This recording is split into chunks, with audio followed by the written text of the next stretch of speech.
Hello, I'm Isaac Hayes III, founder and CEO of Fanbase.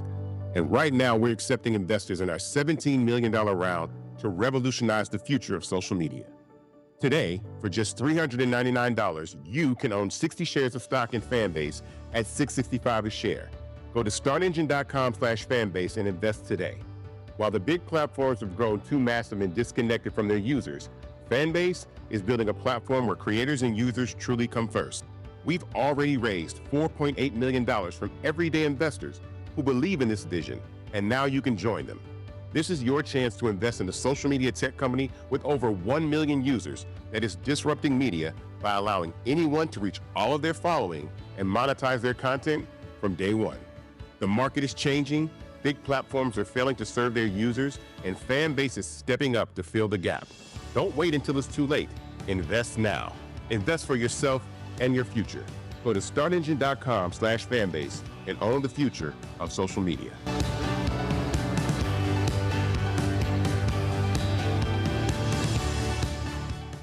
Folks, Black Star Network is here. Hold no punches. I'm real revolutionary right now. Support this man, Black Media. He makes sure that our stories are told. Thank you for being the voice of Black America, Roland. Stay black. I love y'all. All momentum we have now, we have to keep this going. The video looks phenomenal. See, this difference between Black Star Network and Black-owned media and something like CNN. You can't be Black-owned media and be scared. It's time to be smart. Bring your eyeballs home. You dig?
Folks, today is Thursday, January 30th, 2025, coming up on Roland Martin Uncooked, streaming live on the Black Start Network.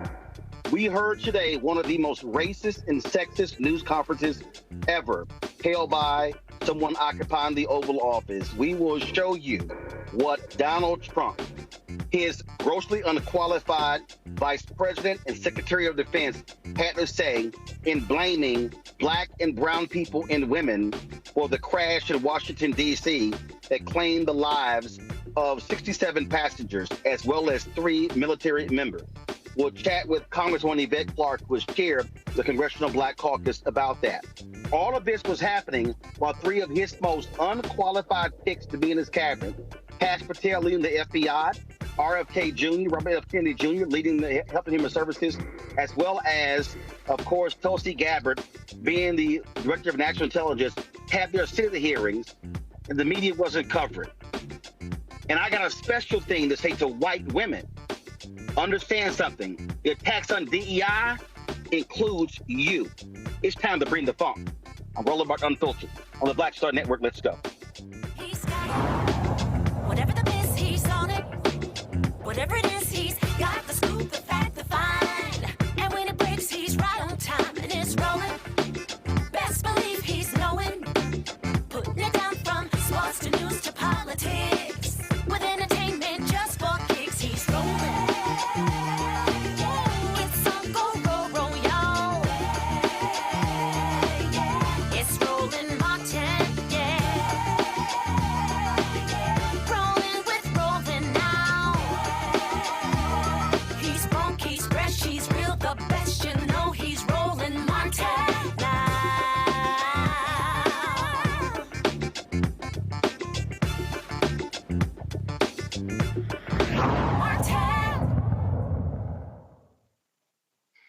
Folks, I'm driving in the nation's capital, and it's happening at DCA, the airport in Washington, D.C., where there is a effort underway, a recovery effort, as it relates to the crash last night between a military helicopter, a Black Hawk helicopter, and an American Airlines regional jet.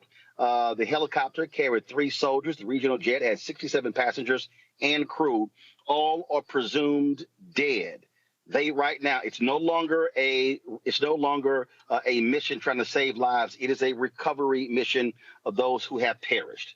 This took place last night around 9 p.m. Eastern, when the helicopter as well as the plane crashed as the plane was on its descent to Washington, D.C.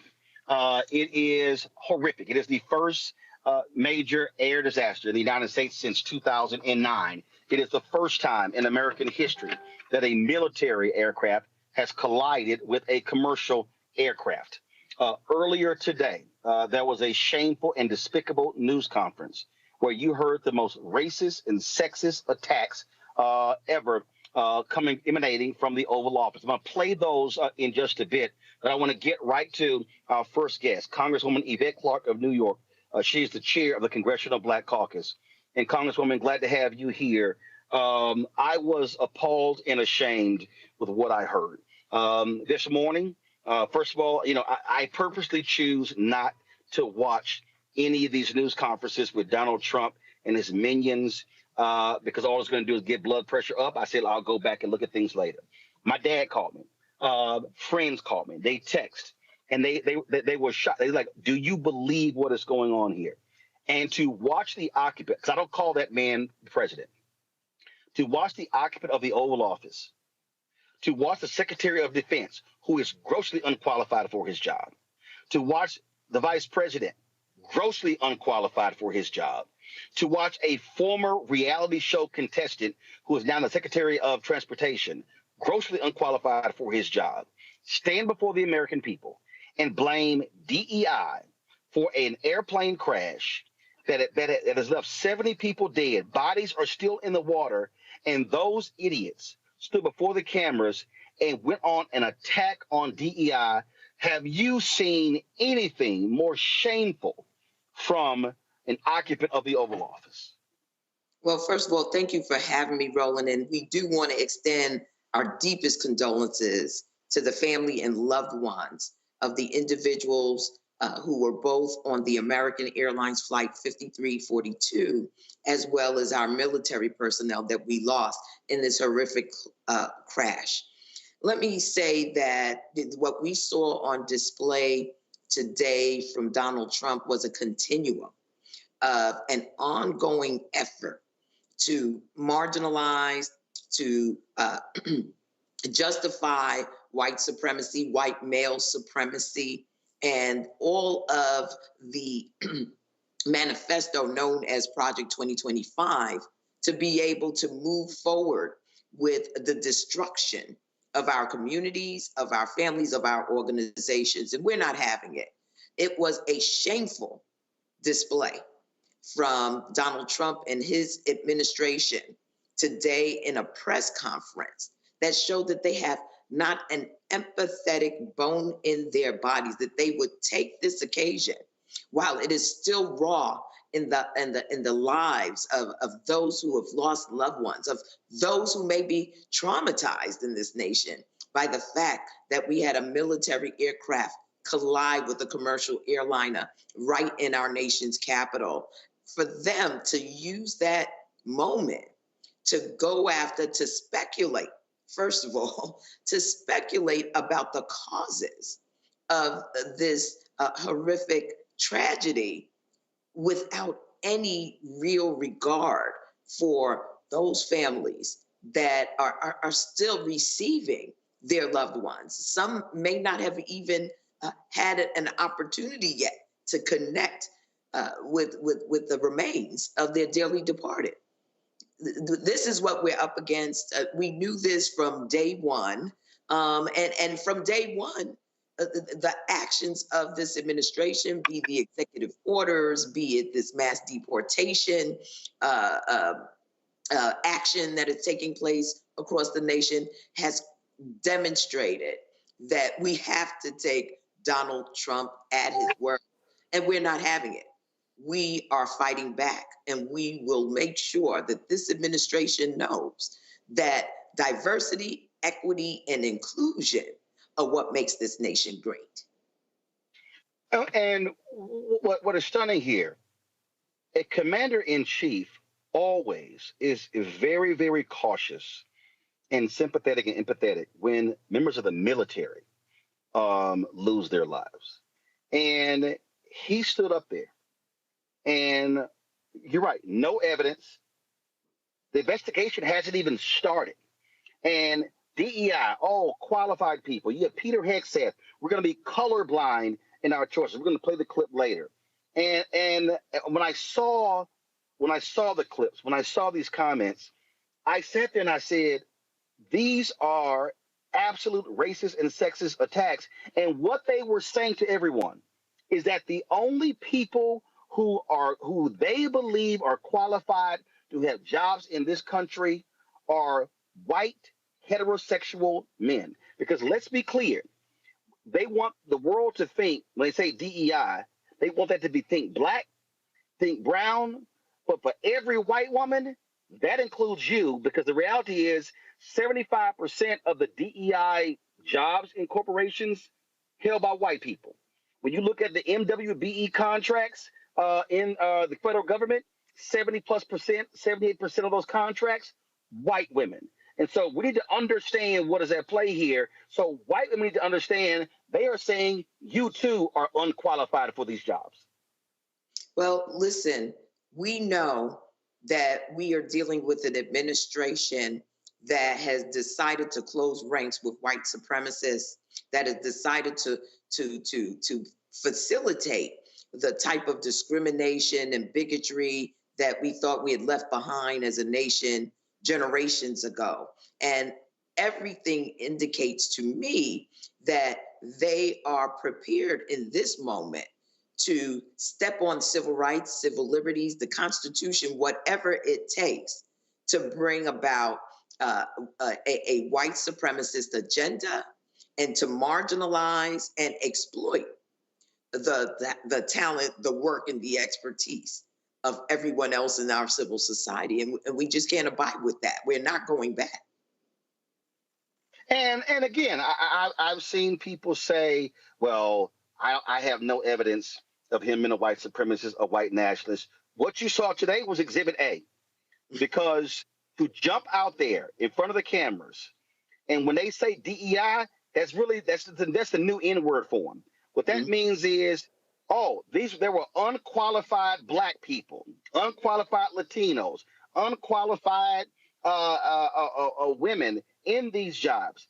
Now we know, because the father of an American Airlines pilot has put his image out. It was a white man who was the pilot. We now have the image of the pilot of the helicopter. He was a white man. The air traffic controller, my understanding, another white person. So he stands out there, again, no evidence, and throws this out there, and people need to understand that all we have seen since last week, since the inauguration, attacks on DEI, and I said, this is a direct assault on Black people and other people of color, and white women had better wake up as well. These people, Project 2025, these hardcore conservatives, Elon Musk, all they are about are advancing the interests of white men, because they think white men are now an aggrieved minority in America. Well, let me say this, how ironic it is that he had Hegspeth standing there with him, someone who was eminently unqualified to become the head of the Department of Defense, saying that they are going to be establishing new qualifications. How would you know when at the end of the day, you're not qualified to serve in the position that you've been appointed to? So we're dealing with very unconventional means by which these individuals and their movement, the MAGA movement, are going about methodically shaping the debate, shaping the consciousness of Americans by interjecting their philosophy into what was a day of mourning for all Americans, quite frankly, because it is so rare that we have an airline crash in the United States of America that it's startling.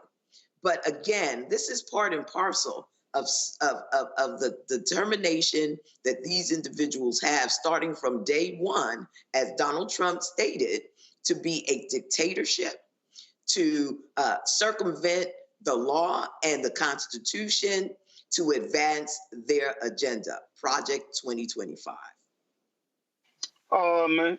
I'm looking at responses, and we'll play later. We'll play.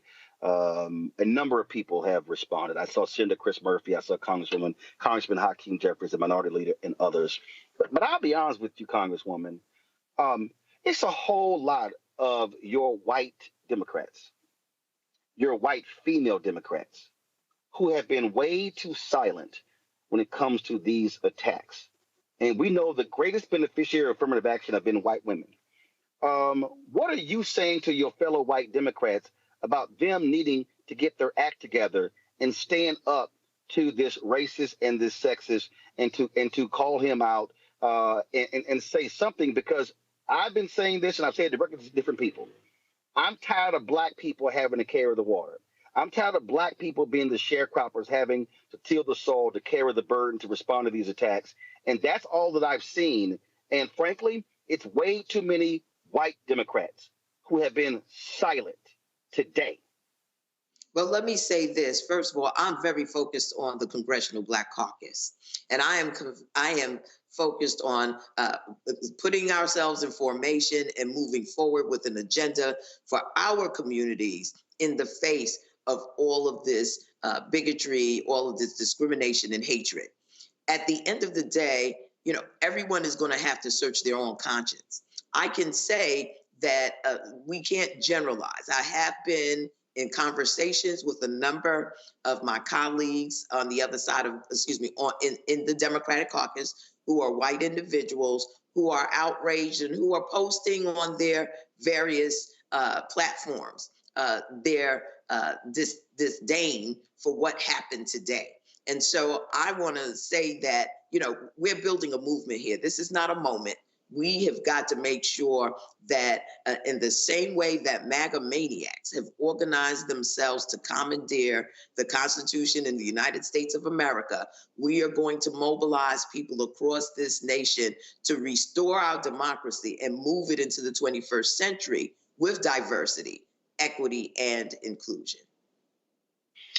Congresswoman Yvette Clarke, we still appreciate it. Thank you so very much for joining us. Look forward to having you back. I look forward to being back with you, and thank you for having me, Roland.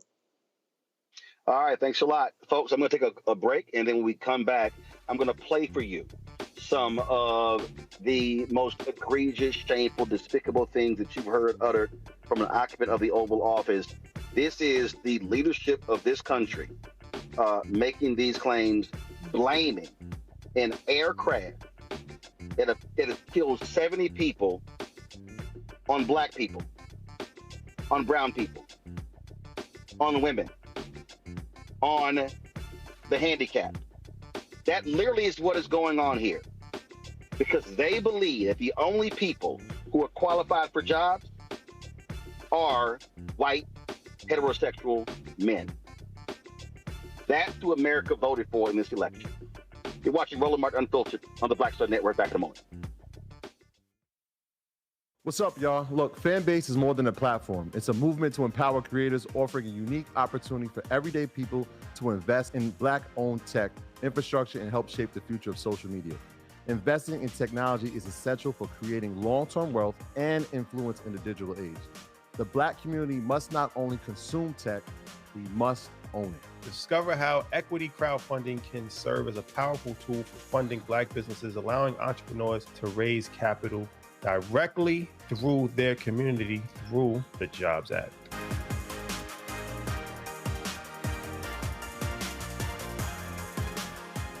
Coming soon to the Black Star Network. But y'all, when you're on that stage, or when you're and you're seeing 2 and 3, 4 generations in the audience, that's got to speak to you about the power of what y'all have become. Oh, most definitely. I think we were doing our show before our break, and remember, I was watching this kid. I could not take my eyes off him because he was about 9 or so. He was sitting in the front row with his, over on the right-hand side. Yes.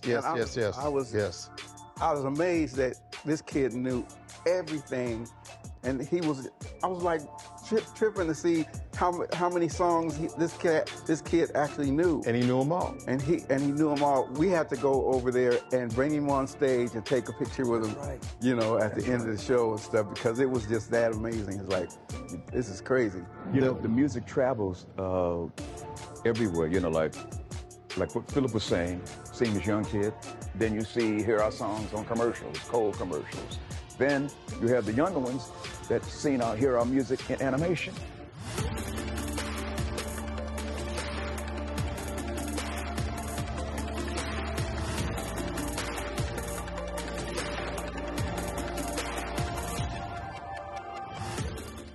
Hatred on the streets, a horrific scene, a white nationalist rally that descended into deadly violence. White people are losing their damn minds. As an angry pro-Trump mob storms the U.S. Capitol, we've seen shooting. We're about to see the rise of what I call white minority resistance. We have seen white folks in this country who simply cannot tolerate black folks voting. I think what we're seeing is the inevitable result of violent denial. This is part of American history. Every time that people of color have made progress, whether real or symbolic, there has been what Carol Anderson at Emory University calls white rage as a backlash. This is the rise of the Proud Boys and the Boogaloo Boys. America, there's going to be more of this. Here's all the Proud Boys, guys. This country is getting increasingly racist in its behaviors and its attitudes because of the fear of white people. The fear that they're taking our jobs, they're taking our resources, they're taking our women. This is white fear.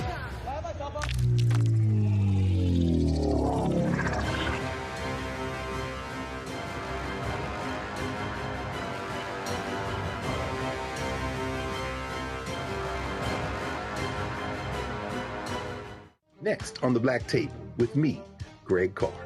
There's a lot of talk about the inevitability of another civil war in this country. But on our next show, we'll talk to a noted author and scholar who says we're actually in the middle of one right now. In fact, Steve Phillips says the first one that started back in 1861, well, it never ended. People carrying the Confederate flag, wearing sweatshirts saying MAGA Civil War, January 6, 2021, stormed the U.S. Capitol, hunted down the country's elected officials, built a gallows for the Vice President of the United States, and to block the peaceful transfer of power within this country. On the next Black Table, here on the Black Star Network.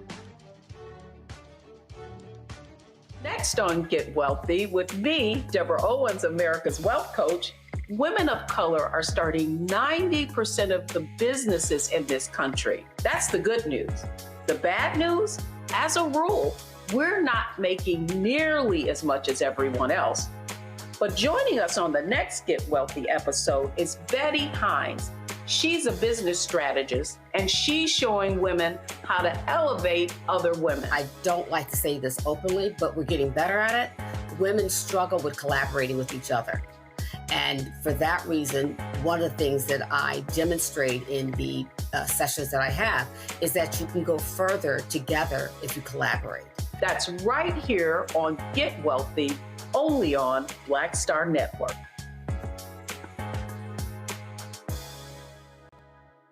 Now that Roland Martin is willing to give me the blueprint, hey, Sarah, I need to go to Tyler Perry and get another blueprint because I need some green money. The only way I can do what I'm doing, I need to make some money. So you'll see me working with Roland. Matter of fact, it's the Roland Martin and Cheryl Underwood show. Well, should it be the Cheryl Underwood show and the Roland Martin show? Well, whatever show it's going to be good.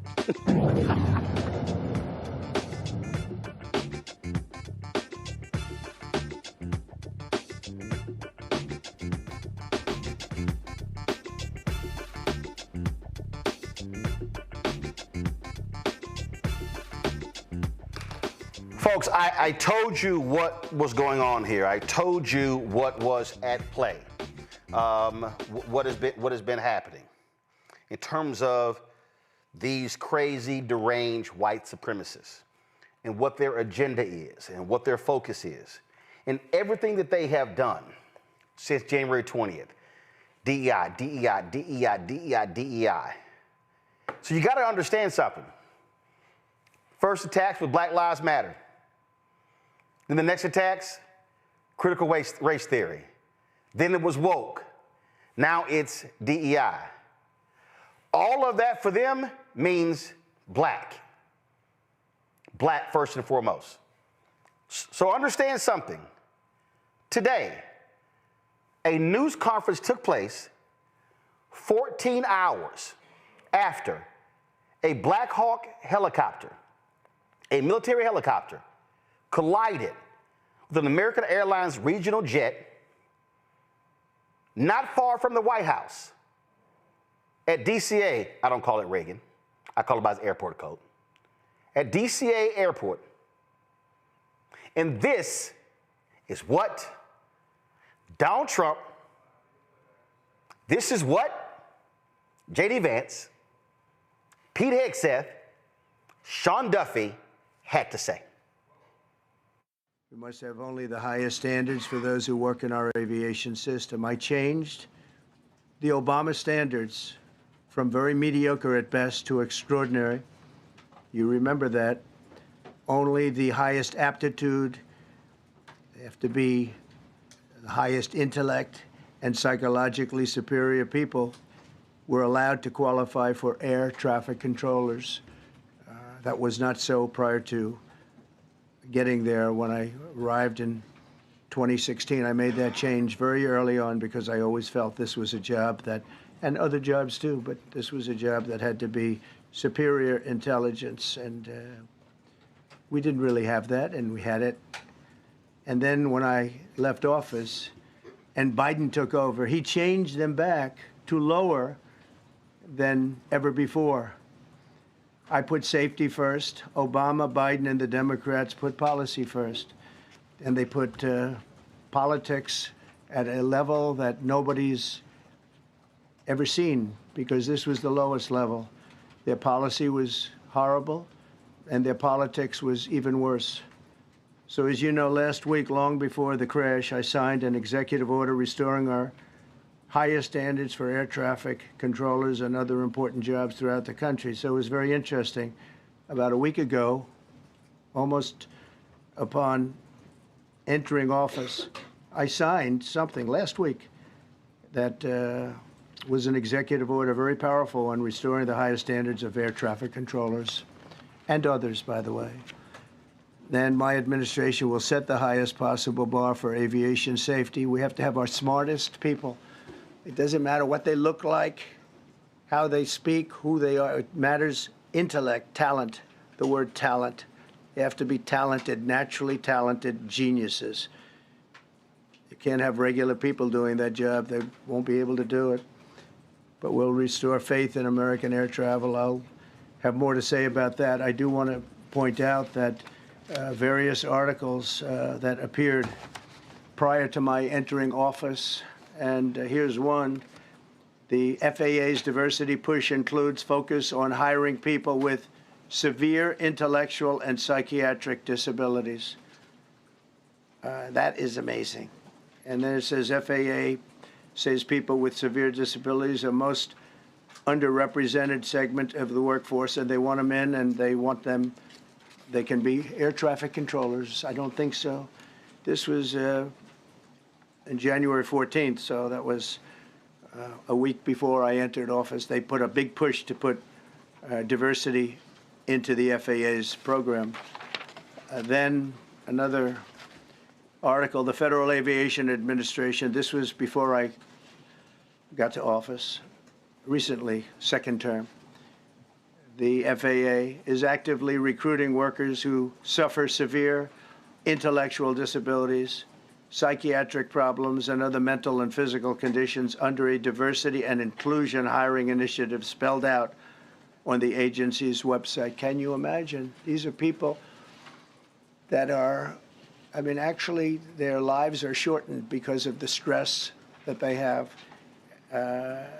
Brilliant people have to be in those positions. And their lives are actually shortened, very substantially shortened because of the stress, where you have many, many planes coming into one target. And you need a very special talent and a very special genius to be able to do it. Targeted disabilities are those disabilities that the federal government, as a matter of policy, has identified for special emphasis in recruitment and hiring.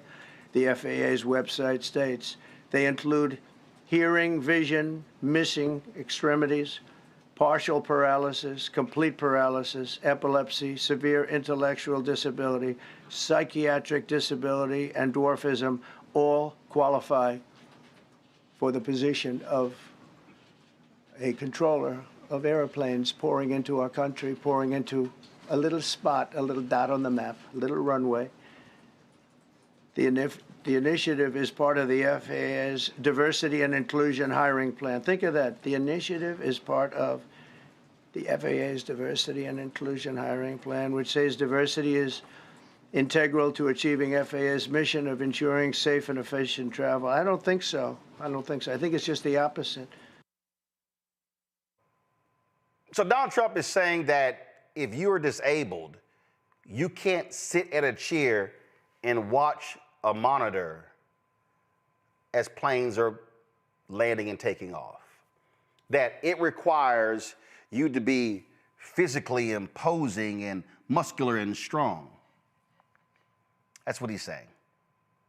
But that wasn't the only stupidity. Here's the grossly unqualified, the most unqualified vice president we've ever had. Here's J.D. Vance.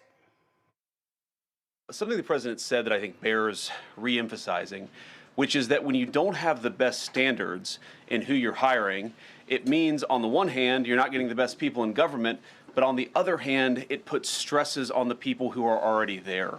And I think that is a core part of what President Trump is going to bring and has already brought to Washington, D.C. is we want to hire the best people because we want the best people at air traffic control, and we want to make sure we have enough people at air traffic control who are actually competent to do the job. If you go back to just some of the headlines over the past 10 years, you have many hundreds of people suing the government because they would like to be air traffic controllers, but they were turned away because of the color of their skin. That policy ends under Donald Trump's leadership because safety is the first priority of our aviation industry. Y'all didn't catch that. Air traffic controllers, people who want to be an air traffic controller, they've sued. They've sued because of the color of their skin. Y'all need to see, y'all always got to pay attention. He didn't say gender. He didn't say sexuality. It was the color of their skin. Y'all know it ain't that many black and brown air traffic controllers, right? We're not done yet. Here is the former TV host, who's now the Secretary of Defense, Peter Hegseth. Listen to the racism in his statement. We will have the best and brightest in every position possible. As you said in your inaugural, it is colorblind and merit-based. The best leaders possible, whether it's flying Black Hawks and flying airplanes, leading platoons, or in government. The era of DEI is gone at the Defense Department, and we need the best and brightest, whether it's in our air traffic control, or whether it's in our generals, or whether it's throughout government. Y'all didn't catch that? Skin color. Black people. Latinos. He's talking about y'all too. Brown people. He's talking about Cambodians. He's talking about Asians. Native Americans. He's talking about everybody who ain't white. But white women, he really talking about y'all too. Here is former reality show member, Sean Duffy, who is now the Secretary of Transportation. When we deal with safety, we can only accept the best and the brightest in positions of safety that impact the lives of our loved ones, our family members. And I think you make a really important point on that, Mr. President. That is the motto of your presidency, the best and the brightest, the most intelligent coming into these spaces. They are implying that the pilots of the American Airlines plane, and the pilots of the Black Hawk, and the air traffic controllers, grossly unqualified, awful, shameful, despicable. That's what they're saying. Watch this. He was asked, so a reporter asked him later, again, about DEI. Listen to what the con man says. On DEI and the claims that you've made, are you saying this crash was somehow caused and the result of diversity hiring? And what evidence have you seen to support these claims? It just could have been. We have a high standard. We've had a much higher standard than anybody else. And there are things where you have to go by brain power. You have to go by psychological quality. And psychological quality is a very important element of it. These are various very powerful tests that we put to use, and they were terminated by Biden. And Biden went by a standard that's the exact opposite. So we don't know, but we do know that you had two planes at the same level. You had a helicopter and a plane. That shouldn't have happened. And we'll see. We're going to look into that, and we're going to see. But certainly for an air traffic controller, we want the brightest, the smartest, the sharpest. We want somebody that's psychologically superior, and that's what we're going to have. Yeah. I want y'all to hear that. We're going to look into that. But you're out talking, quack, quack, quack, quack, quack, quack, quack, quack, opining on what happened. Bodies are still in the Potomac, y'all. They have not recovered all. This is a live shot of the recovery effort. The bodies have not been recovered. But it was 7-8 hours ago that these idiots were saying this. That wasn't the only question. Caitlin Collins of CNN also asked him a question regarding this. And let me play it. Listen to this. We don't even yet know the names of the 67 people who were killed, and you are blaming Democrats and DEI policies and air traffic control and seemingly the member of the U.S. military who was flying that Black Hawk helicopter. Don't you think you're getting ahead of the investigation right now? No, I don't think so at all. I don't think with the names of the people, you mean the names of the people that are on the plane? You think that's going to make a difference? Does it comfort their families They to are hear you a group of DEI people that have lost their lives. If you want a list of the names, we can give you that. We'll be giving that very soon. We're in coordination with American Airlines. We're in coordination very strongly, obviously, with the military. But I think that's not a very smart question. But are you Not a smart question. Are you getting ahead of this? But that's always him being bitchy and complaining about the media when these things happen. It goes further. Y'all, he literally, this is like a while ago. He signs an executive order blaming President Biden and DEI for the crash. Did y'all hear what I just said? He signs an executive order. So he's already decided that the crash is completely Joe Biden's fault and all because of DEI. Watch this. Sir. Thank you. Second, for your signature, we have a presidential memorandum titled Immediate Assessment of Aviation Safety.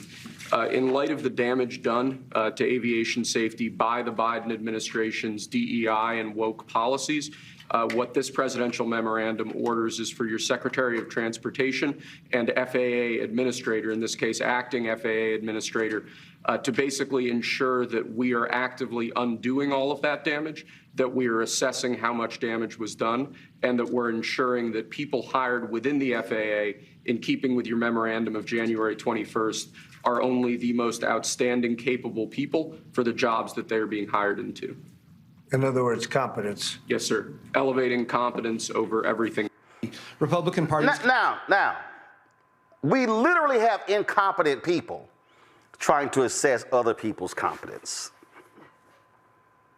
That's literally what we have here. On Maria Bartiramo's Fox News show, Tennessee Congressman Andy Ogles, one of the dumbest members of Congress, what did he immediately rush to? That damn DEI. Is there any reason to believe there was any foul play here? Well, you know, at this time, you hate to jump to any conclusions. Obviously, we'll look at everything. Stop. At this time, we hate to jump to conclusions, but what the hell? Let me jump away. Go. All the boxes. You know, I had just taken off from D.C. Before the crash, and of course it came across my cell phone, and I saw it and was horrified. So prayers go out to all those impacted. But, you know, to your point, I think you have to look at this with eyes wide open, see what happened.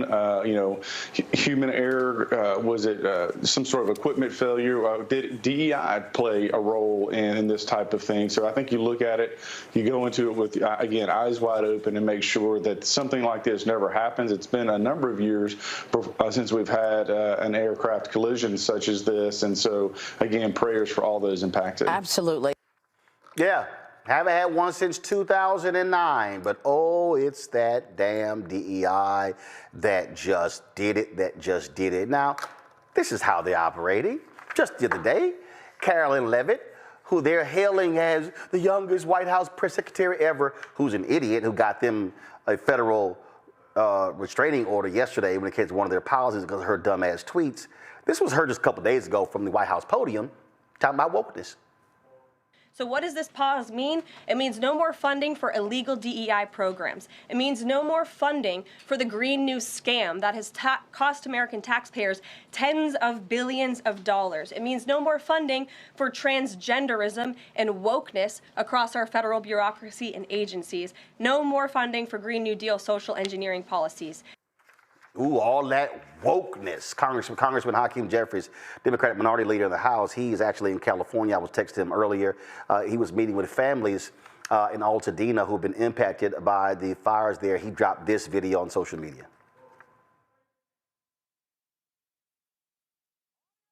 Above DCA airport. Lives have been lost. Families have been devastated. People are suffering. and the leader of this country decides to go out and peddle lies, conspiracy theories, and attack people of color and women without any basis whatsoever, have you no decency? Have you no respect for the families whose lives have been turned upside down? Folks, there were tweets there. Former Secretary of Transportation Pete Buttigieg. As a matter of fact, there was a point in the news conference. Y'all let me know when you have it, when Donald Trump literally said, just called it was bullshit, his leadership there. This is what Buttigieg tweeted out today. Go ahead and pull it up. He said, no, I need Buttigieg's tweet, y'all. Come on. Let's go. Pete Buttigieg's tweet. Let's go.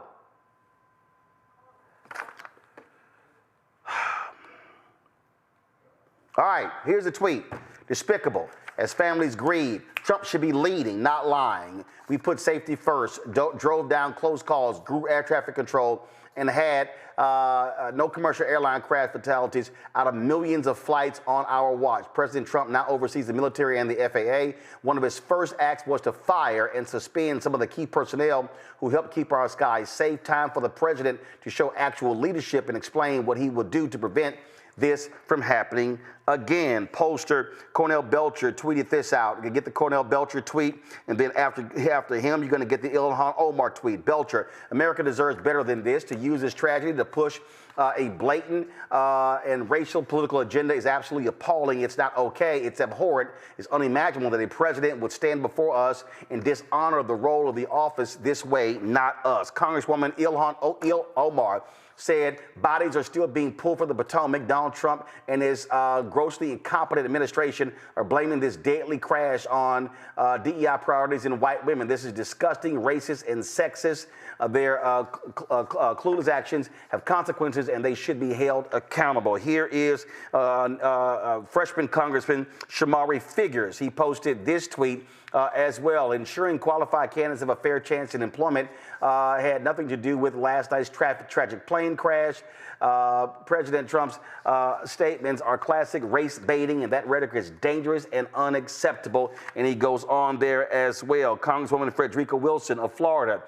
She also posted this tweet talking about what took place. While human bodies are still being pulled from the Potomac, Donald Trump is blaming white women and minorities for the deadly crash under the guise of DEI. Former DNC chair, still current DNC chair, Jamie Harrison put this up. Posted this on social. Words can't express my disgust in a moment in which you should lead the nation in mourning and navigating a tragedy. This heartless imbecile finds ways to divide. Congresswoman Jasmine Crockett, she posted this on social media as well. This is a blatant lie and a disgrace to the memories of the victims while emergency responders are still recovering people's loved ones. In the freezing water, Trump is using these families' pain for politics and blaming their deaths on DEI. That's right. She called it a failure of leadership. She's absolutely right. I'm going to bring in my panel right now. Nola Haynes. Dr. Nola Haynes, Georgetown University School of Foreign Service. Joining us from D.C., Dr. Greg Carr, Department of Afro-American Studies at Howard University from D.C. Reese Colbert, host of the Reese Colbert Show, joining us out of D.C. as well. Reese, I'll start with you. Racist, sexist. It's very simple. This ain't hard to figure out. That's exactly what it is.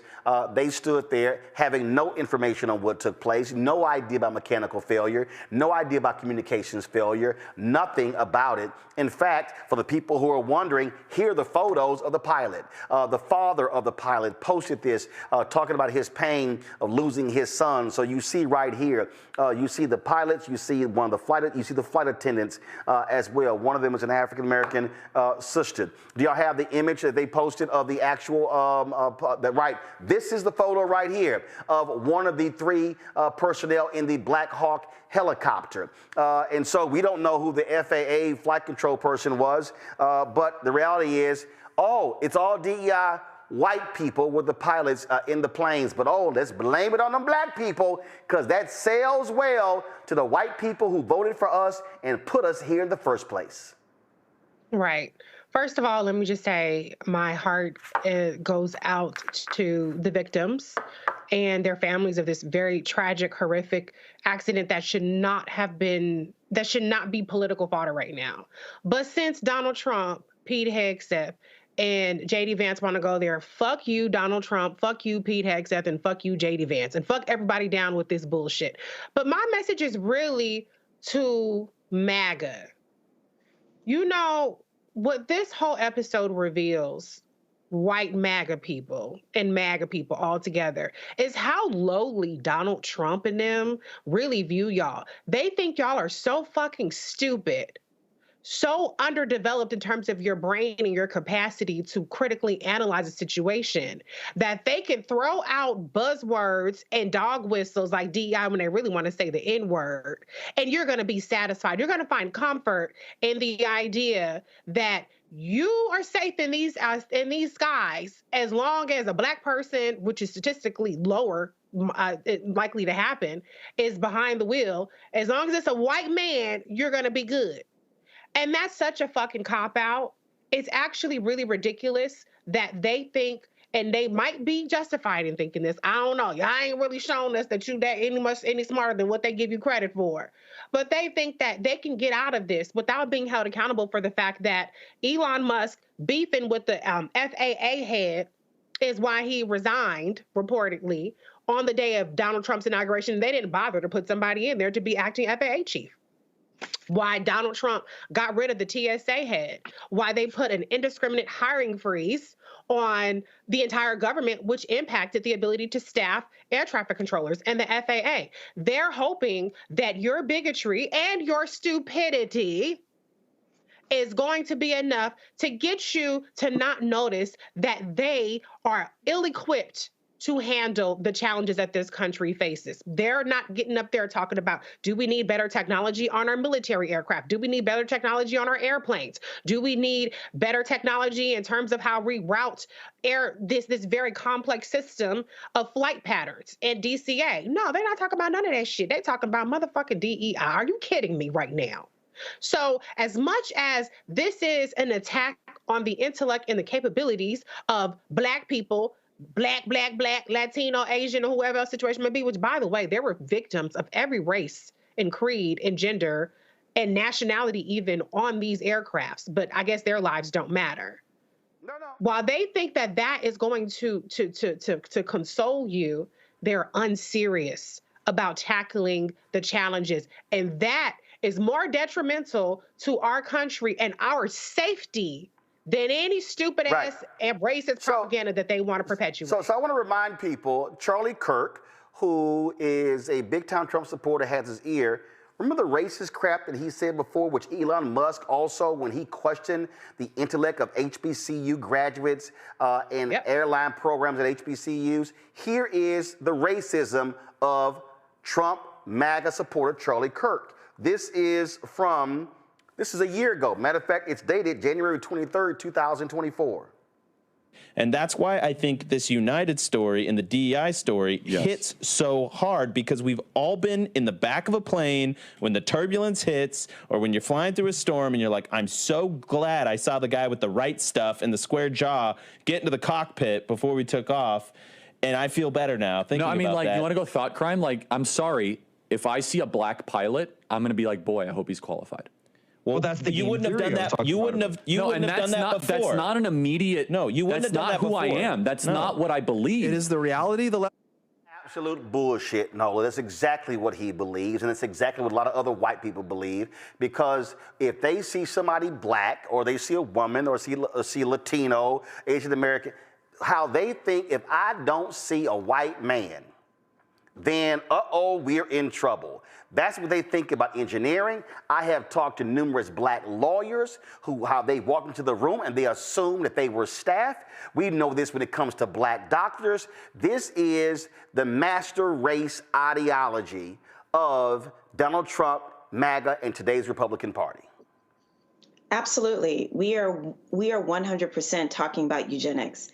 We are talking about the 1800s with Francis Galton rolling out the idea of eugenics, positive and negative eugenics, in terms of the bad stuff, the negative stuff that happens when you're not white and when you're breeding versus the positive stuff that happens when you're white and when you're breeding. We are literally there. They are saying the thing out loud, and the gaslighting part of it is to basically convince you that actually I'm not being racist. I'm just really concerned. You know, I want everyone to be safe and I want the best people to have, you know, to have the job. I'm not really being racist. Honestly, I've said this before, I'm going to continue saying it. It really just is plain old racism. And I have somewhat of a prediction. As a political scientist, that's not something that we're supposed to do. But you know what's going to happen eventually? All of these blatant racists, all of them, at some point where this turns around, they are going to look in a camera and try to convince everybody that they did not say what they have said with their entire chest. And sometimes I even wonder if Trump's people really like him, because it's like, do y'all really think this agenda, this anti-DEI, which basically means anti-black, anti-gay, anti-woman, anti-brown, anti-all the things but straight white Christian males, how long do y'all think that this country is going to be okay with this? I mean, and that is a very serious question, because at some point, this will turn around. You are going to blame over 60 people losing their lives on DEI before you have the facts. And now it's come out that there was an overworked air traffic controller doing the job of two people at once. And I'm not saying that is the cause. I am saying there's a correlation, not necessarily causation. So you are going out on the presidential podium and you have all of your jackboot thugs around you to support your racism, to support your anti-DEI, your anti-blackness, your anti-wokeness, to support those claims without evidence, without an investigation. And I want to say this. It is disgusting that a president of the United States, that the Secretary of Defense is saying this about not just civilians, but people in the military that lost their lives. I have never in my life seen people so disrespectful of the military, of national security. And I truly hope not only just the flight community, but I also hope the military community stands up. I've seen a few names out there, talking about this administration being a national security risk. I mean, people like me have been saying that over and over and over. But y'all, they don't just hate Black people. They really don't like Americans. They don't like democracy. They don't like rule of law. They don't like any of it. Well, here's go ahead, Roland. But here's the reality. Here's the reality. This is what they want, Greg. And no, I gotta disagree. This is exactly who his supporters want. This is exactly what they want. This is exactly what they voted for. He said the exact same things. I laid it out in White Fear. Title, how the browning of America is making white folks lose their minds. This is exactly it. And what they're doing is they're showing their contempt. They don't care about 2043.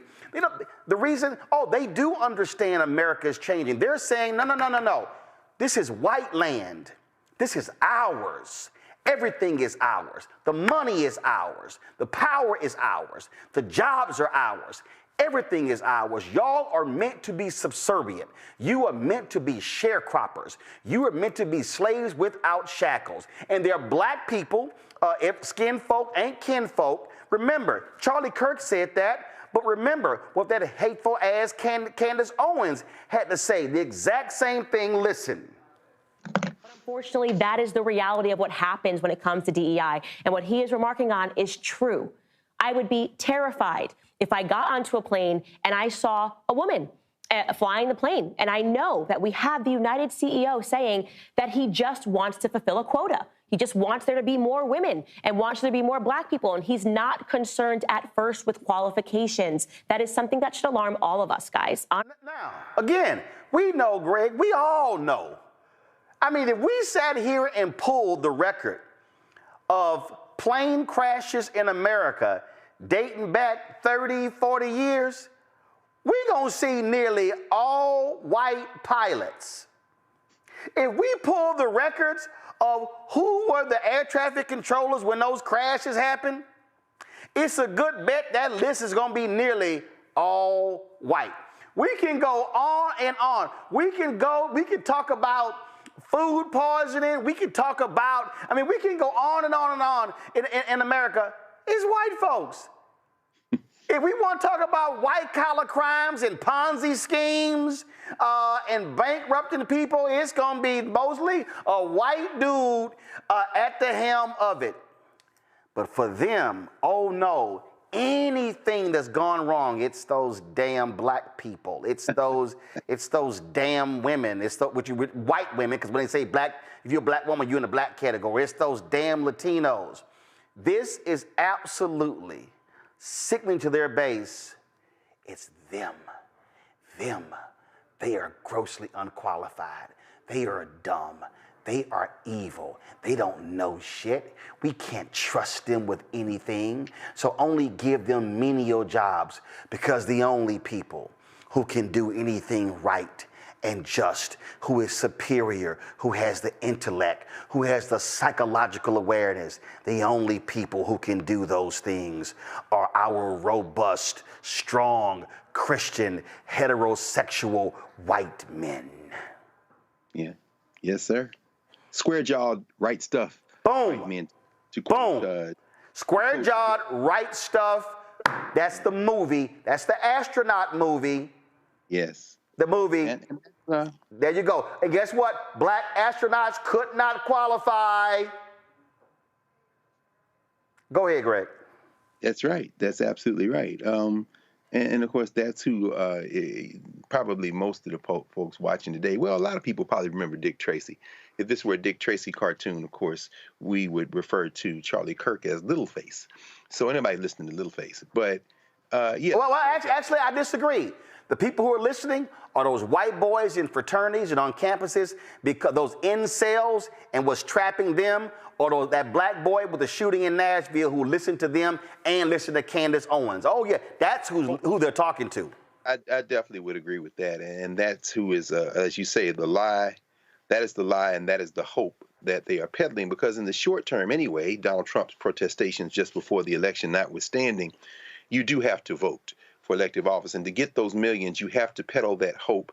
You have to peddle that lie that this is a white person's country. And as you say, you can leave those jobs to them. Unfortunately, all four of us have probably experienced this over the last couple of weeks. I certainly experienced it even as late as today when I walked in a store, and a continental African sister who's been working there for a long time with a lot of folk from Spanish-speaking communities said to me when I asked, where is everybody? She said, my coworkers don't want to come to work. They're afraid. And so I talked to Benny Thompson yesterday, who said he had one of his constituents call his office in Mississippi crying for help. Now, this is someone who probably did not vote for him, didn't vote for Kamala Harris, but someone who woke up last week to find that his crop is not now being tended. Why? Because everybody's gone. So, the work that they will do, you at the hillbilly horde, you're not getting a chance. Get the calluses up on your hands, because you have to go pick some fruit, my friend. But, as we heard that racist talk, and then Littleface and others talking, it made me think about the fact, I remember a couple of summers ago, every August we go to Egypt. We take folks to Egypt on tour. And we took a charter. We chartered a plane to go from Aswan to Abu Simbel, just above the border with the Sudan, to go see the Temple of Abu Simbel, Ramses II, and Nefertari. And as we were getting off the plane, I heard the folk in front of me cheering. Now, these are Africans from the United States. We go to Egypt a lot, but they were cheering because they had seen something that we haven't seen in all the years. I've been going to Egypt since, 2007, and taking students, and then now lots of other people since then. For the first time, we saw something that we hadn't seen, certainly hadn't seen in the United States. It was a woman pilot. And it was like, wow. So everybody, one by one, we almost got delayed heading to the temple because everybody wanted to take a picture with this sister. Now let's go back to Littleface and Donald Trump and Elon Musk and all their friends. Whatever happens to you really is of no concern to me. The only concern I have is as it impacts me and my people and human beings. You are beyond contempt. You're beneath contempt. As Reese said, you hustled the FAA head out. talking crazy about him because it was messing with your business and your mind. And Dr. Haynes, as Nola said, you've got overworked people in the tower. The FAA released a report just before you went on air, Roland, saying exactly right, that you had someone who was working in really two jobs, one dealing with helicopters, the other one dealing with training flights and things like that. And then, you know, I was reading something by David Susi, who is a retired FAA investigator.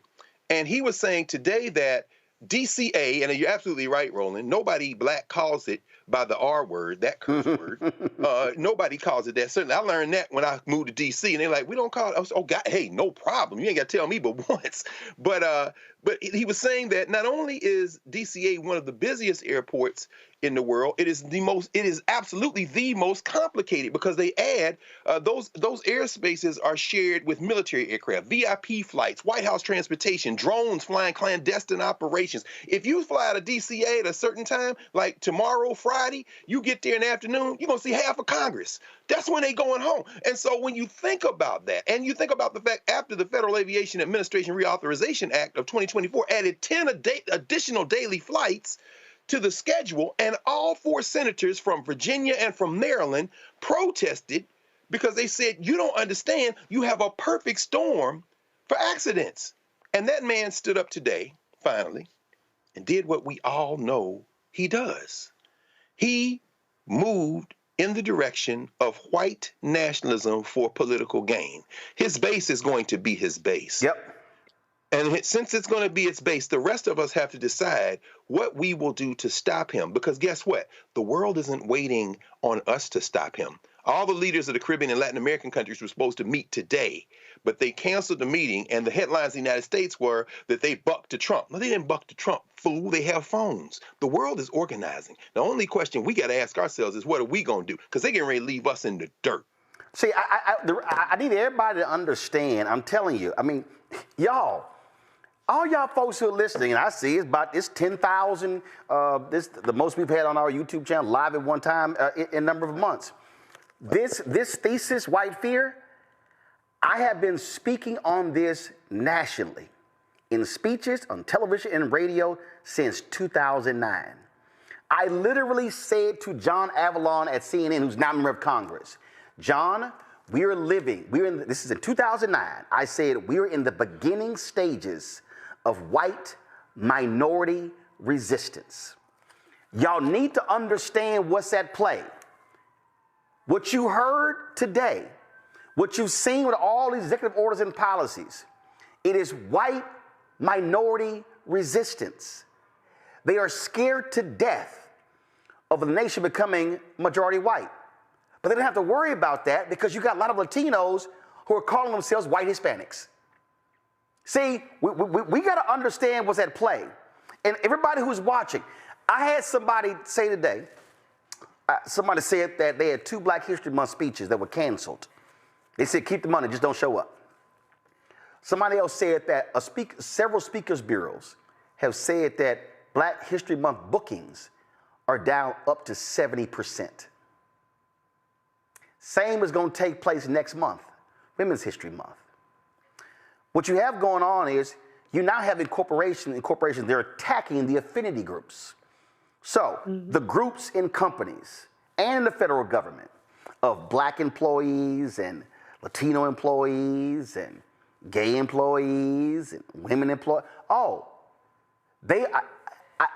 laid out last week that they are attacking the civil rights infrastructure. Because what they're angry about are the gains since white people in this country, namely white men, are pissed off right now because they have to compete.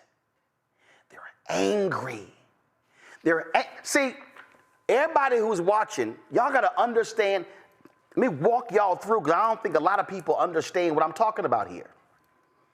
If we talk about Title IX, which was passed in 1972, that is a provision of the 1964 Civil Rights Act. That law is built around the 1964 Civil Rights Act. The law targeted colleges that receive federal funding, research, and they said, y'all can't be discriminating against women. You getting federal dollars. Senator Ted Kennedy led that law. That law is the reason you have seen female doctors, female engineers, female lawyers. It opened the professional schools up. The 1996 American with Disabilities Act, that law was passed. That law, which called for accessibility and ramps and all sorts of things to aid the disabled. Do y'all know what the underpinning of the 1996 Civil Rights Act is? The 1996 American with Disabilities Act, the underpinning of that is the 1964 Civil Rights Act. Why do they hate the 1965 Voting Rights Act? Because that today is how Latinos and Koreans and Chinese and Cambodians and Taiwanese can vote in their native language because of the 1965 Voting Rights Act. Why do they hate the Fair Housing Act? Because you couldn't have covenants. You couldn't have your racially restrictive neighborhoods, redlining, all those things. Who supported a law in California that said we don't have to sell our homes to black people? Ronald Reagan, who was elected governor of California, who was elected president, who before Trump was the biggest Republican hero in history, even before Abe Lincoln. I need all y'all watching to understand what's going on. The right in this country, the white right in this country, have been pissed off because this nation was forced to live up to its creed. All men and women are created equal. They hated that. What did Dr. King say? Be true to what you put on paper. And the civil rights infrastructure has been forcing America to be true to what you put on paper. And they are pissed. And they are angry. And they are upset. And I need y'all, during the news conference, I know some of y'all are saying, Roland, I don't understand. Why did he attack Pete Buttigieg so viciously? Pete Buttigieg is a white man, but he gay. They like, nah, we ain't down with gay white men. Listen to this. A website shows that the agency's guidance on diversity hiring were last updated on March 23rd of 22. They wanted to make it even more so. And then I came in, and I assume maybe this is the reason. The FAA, which is overseen by Secretary Pete Buttigieg, a real winner. That guy's a real winner. Do you know how badly everything's run since he's run this Department of Transportation? He's a disaster. He was a disaster as a mayor. He ran his city into the ground, and he's a disaster now. He's just got a good line of bullshit. The Department of Transportation, his government agency charged with regulating civil aviation. Well, he runs it, 45,000 people, and he's run it right into the ground with his diversity. So now, yeah, that's what that was. So that was, I'm gonna attack him because he's gay. I'm gonna attack him because he worked for Democrats. And so that's what all this was about. But while this is happening, Trump and his minions, because this is all tied together, a couple days ago, in their attack on migrants, they've been touting the 14th Amendment. And Trump goes out and he says that, that 14th Amendment, that was meant, that was meant only for formerly enslaved people of African descent. And that was music to the ears of the foundational black Americans, the FBA, the freedmen, ADOS. Oh, they all on social media. See? It was only for us. That law was only for us. No law is only for one group of people. So he's using, see, some of y'all need to understand. Y'all got to recognize what Bill Duke said in that movie, High Flying Bird. They invented a game on top of the game. Trump is deliberately trying to play the wedge game because he knows there's a group of black people who are so anti-immigrant and who think that they are so conscious that they are driving this messaging on social as only for us. We only want to see laws for us. We only want to see bills for us. And that is at the roots of what's going on with this discussion about the 14th Amendment. Joining us right now, my guest is Carla McAnders, Director of the Legal Defense Fund's Thurgood Marshall Institute. Carla, I'm adding you to this because all of this ties together, Carla. It is meant to drive wedges between Black, Latino, Asian, Native American. The rights lawsuits, Harvard and affirmative action programs, meant to drive the wedge. And there are black people who are falling for the okie doke, who are playing right into it, who think that, oh no, these are things that are just for us, when it's been established by the Supreme Court that the 14th Amendment does not only apply to the descendants of formerly enslaved people of African descent. Folk need to realize the game that is being played. This is a master race strategy that is being employed as we speak and is unfolding every single day. Definitely. Thank you for having me today. I think you're hitting on the core issue here, is that citizenship has always been narrowly construed to only include a certain group, and it's been very exclusionary. So if you go back to 1790 with the Naturalization Act, it was limited to free white males. Then you had, Dred Scott arguing that, a formerly enslaved person who's in the North, that he should be given citizenship rights. You had the Supreme Court responding in Dred Scott saying that, just as Taney said, that the Black man has no rights to which the white man is bound to respect.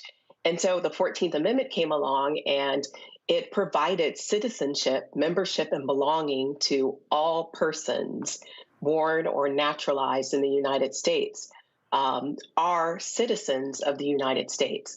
And so what the Legal Defense Fund has done is we've joined together with the ACLU Immigrants' Rights Project, the ACLU of New Hampshire, Massachusetts, the State Democracy Defenders Fund, and the Asian Law Caucus to challenge this executive order that tries to unilaterally rewrite the Constitution. And in the executive order protecting the meaning and value of American citizenship, Trump is saying that those who are born in the United States, if you're undocumented, if you have a student visa, if you're an asylum seeker, that you are not entitled to U.S. citizenship. And again, I'm trying to keep people to understand, keep them centered on what's going on here. This is master race language. When they are attacking illegal immigration, attacking migrants, what they're saying is we need all of these dark people out. When he calls African nations shithole countries, when he lies about Haitian immigrants are eating dogs and cats in Springfield, Ohio, he has no problem with white immigrants. He has no problem with that. In fact, they would prefer in Ohio and in Minnesota and in Wisconsin, if these were white immigrants, they're like, man, we good. And I need everybody to understand that this is what's also playing out in Germany right now. It's been playing out in Europe for the past decade. They have hated African immigrants because they stopped having babies in those countries. And they're like, yo, the master race, we losing. Elon Musk is fixated on birth rates of white people. This is all about master race. This is why it's important for us to know the history of the 14th Amendment, that the 14th Amendment cannot be taken out of the context in which it was ratified.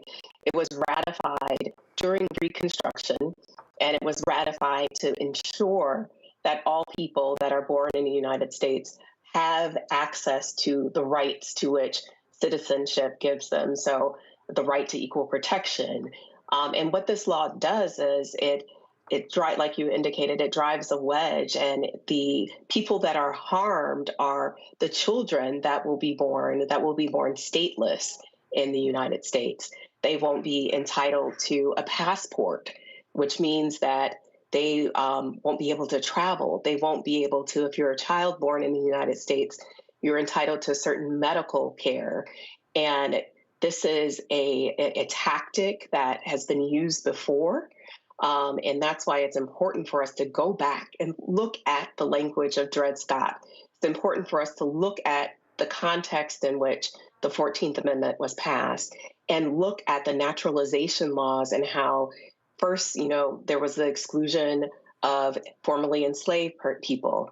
Then it went to the Chinese Exclusion Act, where we were saying that Chinese nationals could not be citizens. And then one thing that we should pay attention to there are a whole line of cases called the prerequisite naturalization cases that came after the Chinese Exclusion Act, where individuals from different countries were arguing not that they should be Black, but that they should be white, because they knew that whiteness carried all of the rights of citizenship.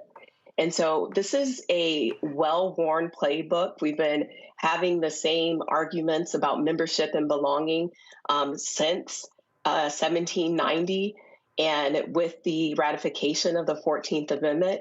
And this is what LDF is built for. We are built for fighting for a multiracial democracy. And this lawsuit is the first of many that the Legal Defense Fund will file that demonstrates our readiness to fight for anti-democratic, anti-immigrant, and anti-Black agendas. The thing here, Reese, and I know there's somebody who's saying that, oh my God, you're just spending so much time on this. But here's the other strategy that was here. Why did they have this news conference at 11 a.m., Reese? Because they didn't want the national network showing the confirmation hearings of that QAnon conspiracy-loving Kash Patel to be the FBI director, or that Russia-loving Tulsi Gabbard to be the head of Director of National Intelligence, or that nutcase Robert F. Kennedy Jr. to be the head of HHS. So it was also, let me do this to distract from that. That ain't gonna work with us because we're gonna show that nonsense as well.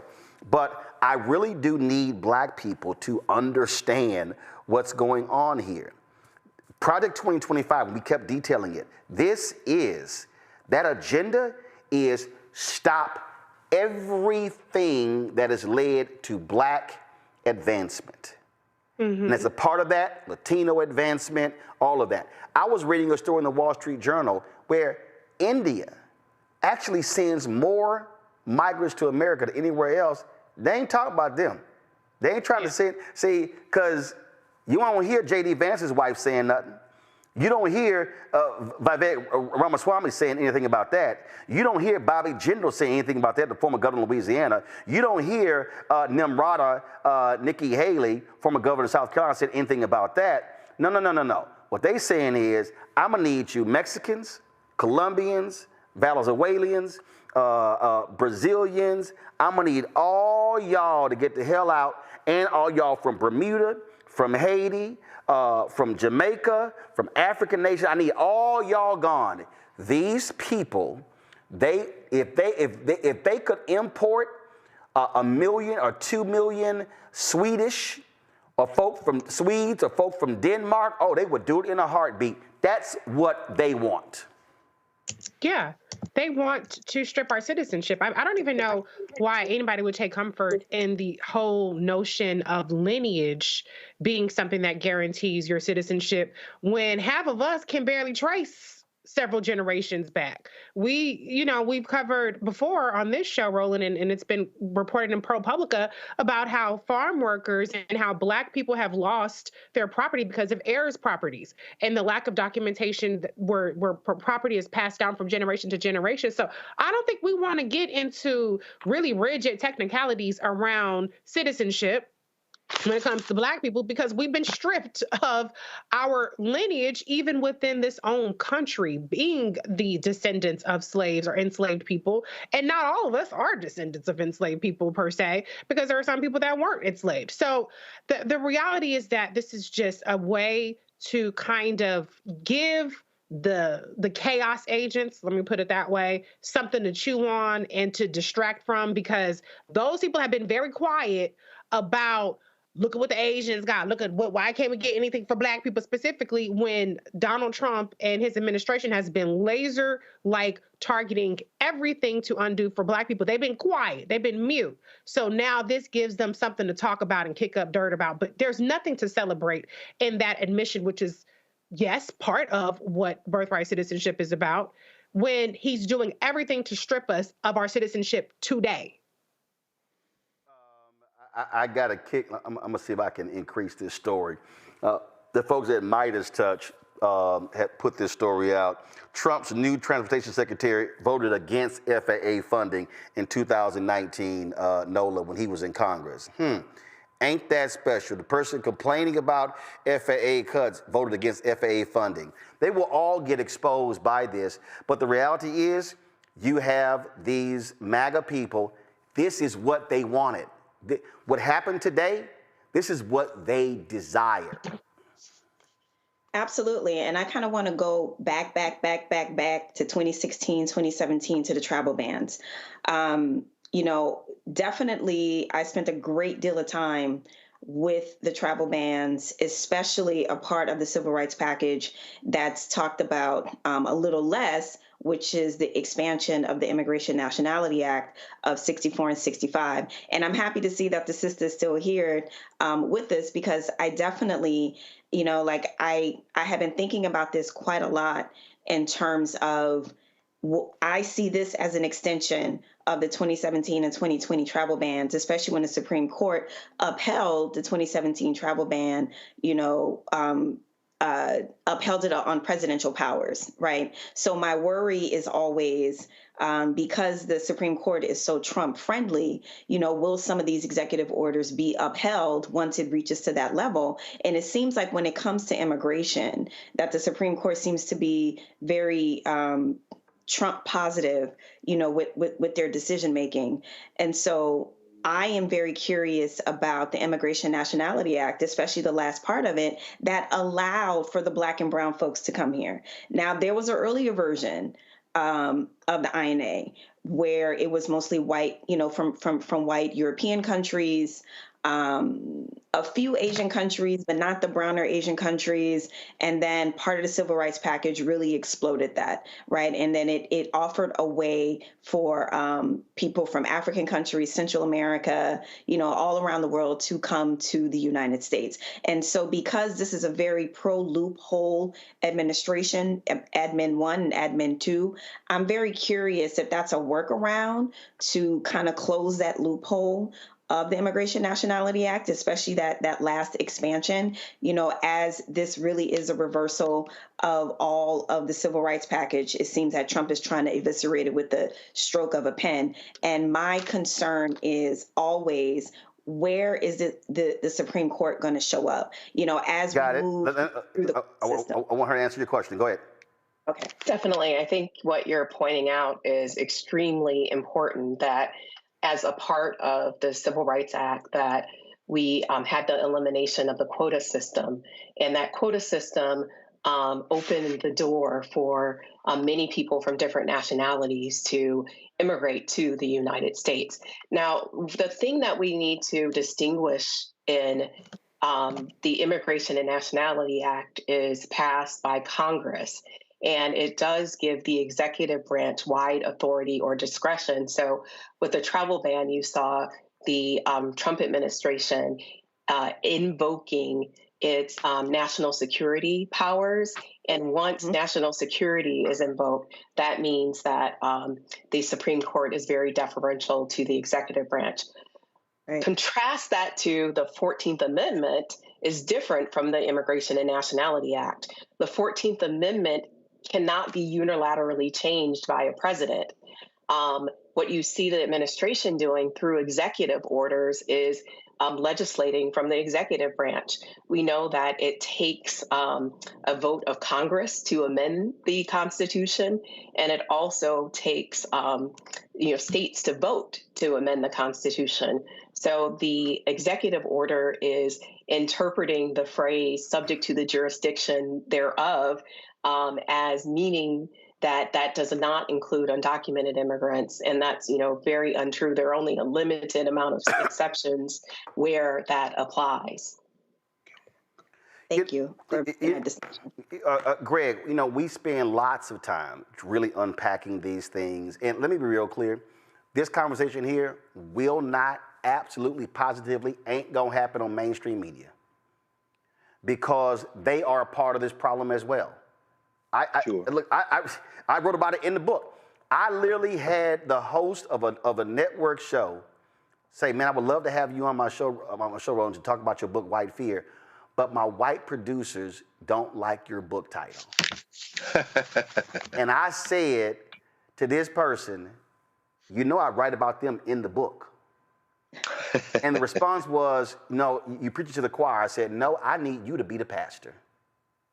And what we're dealing with is so even when we see black people who are hosting shows in mainstream media, they are not controlling those shows, so they can't have the conversation that we are having here right now.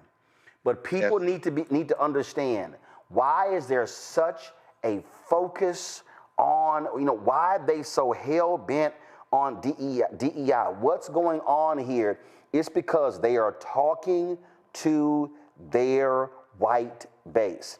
They are talking to them, and they are saying, "See, we are doing exactly what we told y'all we were going to do. We are out here shutting all this down." And what they're going to do, Greg, they're going to blame everything on migrants. They're going to blame everything on DEI. They're going to so anything that happens is going to be Biden's fault, the Democrats' fault, it's DEI. They're going to assign that to everything that goes wrong. They're not going to assume they won't assume any responsibility about anything. And while people are sitting here going, "I can't believe these things happen. I just can't believe they're doing what they're doing," and we just keep saying, "We told y'all they were going to do this. We told y'all what was going to happen." In fact, this has been going around here. Let me show this here before you comment. They sent this memo around. This is from the Defense Intelligence Agencies to the DIA workforce. It says that the DIA will pause all activities and events related to agency special emphasis programs effective immediately and until further notice. Additionally, special observances hosted throughout the year by the command element, directorates, and special offices are also paused. Look at right here. There will be no Martin Luther King Jr. birthday celebrations, even though that's federal law. Nothing for Black History Month. Nothing for Women's History Month.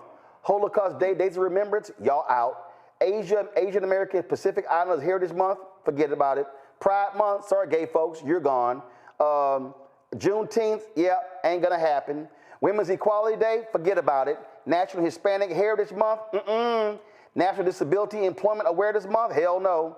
National American Indian Heritage Month, nope. Now you see it says the pause will not affect the federal holidays. Oh, but you notice you don't see Columbus Day on here, Greg. Well, I mean, and the irony is Columbus wasn't white. I mean, you got Cristoforo Colombo, an Italian, being financed by Ferdinand and Isabella to go do an adventure, but we won't even get into that. Yeah, but remember, when the Italians came here, they treated them badly until they assimilated to the point where they considered them to be white. Exactly, and we can't. You see, we should have been killed. We couldn't be killed, so they had to. I mean, we go back again. And I'm glad Sister McAndrews is here because she knows this stuff as well as better as anybody. Uh, it's Federalist 54 and 55. This is Alexander Hamilton arguing: are they people? Or are they property? As Future would say, they are both at the same damn time. So they've always had a problem with us. They couldn't kill us, but they absolutely have to cling to this, as Gerald Horne says. Whiteness is the battle pay that poor whites got in order to provide a buffer between the people who are really scamming everybody and the rest of us. And so they absolutely have to believe it. This morning, writing in the New York Times, Emma Bobola made a point that this is about a couple of things. One, you're testing the boundaries to see how much you can get away with, this expansive view of the executive branch. And more importantly, when it comes to this birthright citizenship, which is only about 20% of the countries in the world still use birthright citizenship. Italy is not one of them. They're saying that Prime Minister Meloni has Trump's ear. There they got bloodline citizenship. The children of immigrants aren't given automatic citizenship. You have to, at 18, they can apply and show that they've been living in Italy. So, I mean, there's that. But ultimately, what she wrote this morning, Bobola, was that what they are trying to do is redefine the nation. So the idea of whiteness is very central to this. Catherine Franke, my class over at Howard Law School on Wednesday nights, we're reading Catherine Franke's book, Repair, on reparations. And of course, Professor Franklin lost her job, was forced to walk the plank at Columbia Law School because she was defending people who were protesting the slaughter of the Palestinians by the Israelis. But Catherine Franke talks about grappling with this question of citizenship. Let's be clear.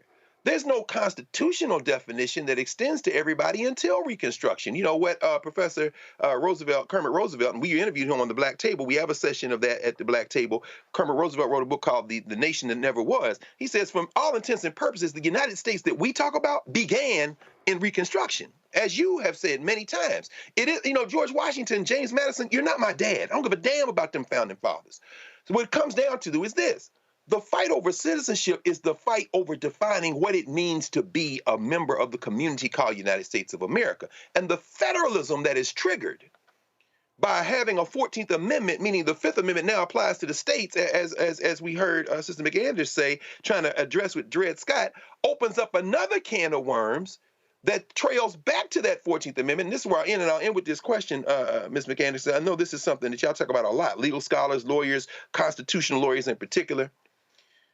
When we see, for example, I think it was 1898 or 1899, there was a case that was interpreting the second part of that line in the 14th Amendment. People born in the United States and subject to the jurisdiction thereof.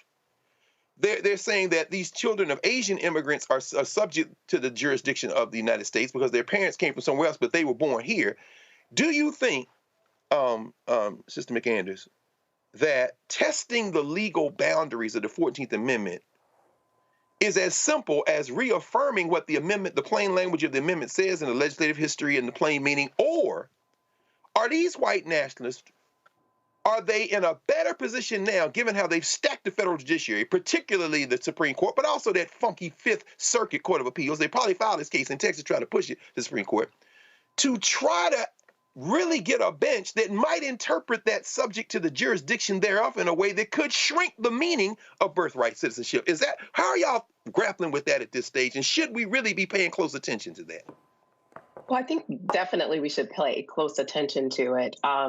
In the case in which the Legal Defense Fund is a party in New Hampshire, we're going to have a preliminary injunction hearing where the judge will make a preliminary ruling on that interpretation of the 14th Amendment. We also see there are other lawsuits across the country that challenge the same executive order. And in Washington, in January 23rd, there's an opinion that I recommend that you read by the judge issuing a temporary restraining order against this executive order that is at odds with the administration's interpretation of the 14th Amendment. And I recommend that we watch over the next 2 weeks. There will be a lot more preliminary injunction hearings where we'll see in different jurisdictions how the district courts interpret this provision. And we do need to pay attention to when this case goes up how the Supreme Court will interpret that clause, subject to the jurisdiction thereof. Well, listen, I keep telling folk that this thing is real. We warned people what was going on. We've been laying out to them quite some time. And as you said, Carla, we got to be paying attention to all of it because everything is at play. Everything is on the table. And I fundamentally believe what Donald Trump, MAGA, and these Republicans want to do is and these billionaires who are backing them, they have been pissed off. They are pissed off that black women are going to college more than anybody else. They are pissed off that they have to compete in the workplace. They are pissed off that there are actual civil rights laws that have been backed up by Supreme Court precedent and federal judges. They are angry about that. They can't stand what the Fifth Circuit did during the civil rights movement under those federal judges. They can't stand any of that, and they want to completely. Look, they already said, let's try to destroy as much as we can the Voting Rights Act. We know Clarence Thomas and John Roberts would love to totally get rid of the Voting Rights Act, but they also, and you see the right target in the Civil Rights Act of '64, they want all of that to be erased, and they're angry that has led to where we are today. So we appreciate it. Thanks a lot. Thank you very much. Thank you. Folks, we are still waiting for more information regarding this crash. The FAA has dropped some information. We've seen the photos of the pilot, the folks of both planes as well. And see, while all of that was going on, then we had all this mayhem that was going on Capitol Hill, U.S. Senate hearings. And I'm telling you, all these things are together. Donald Trump does not want the public to hear the crazy, outlandish conspiracy theories, lies being told by the people who he wants to put in power to run the FBI.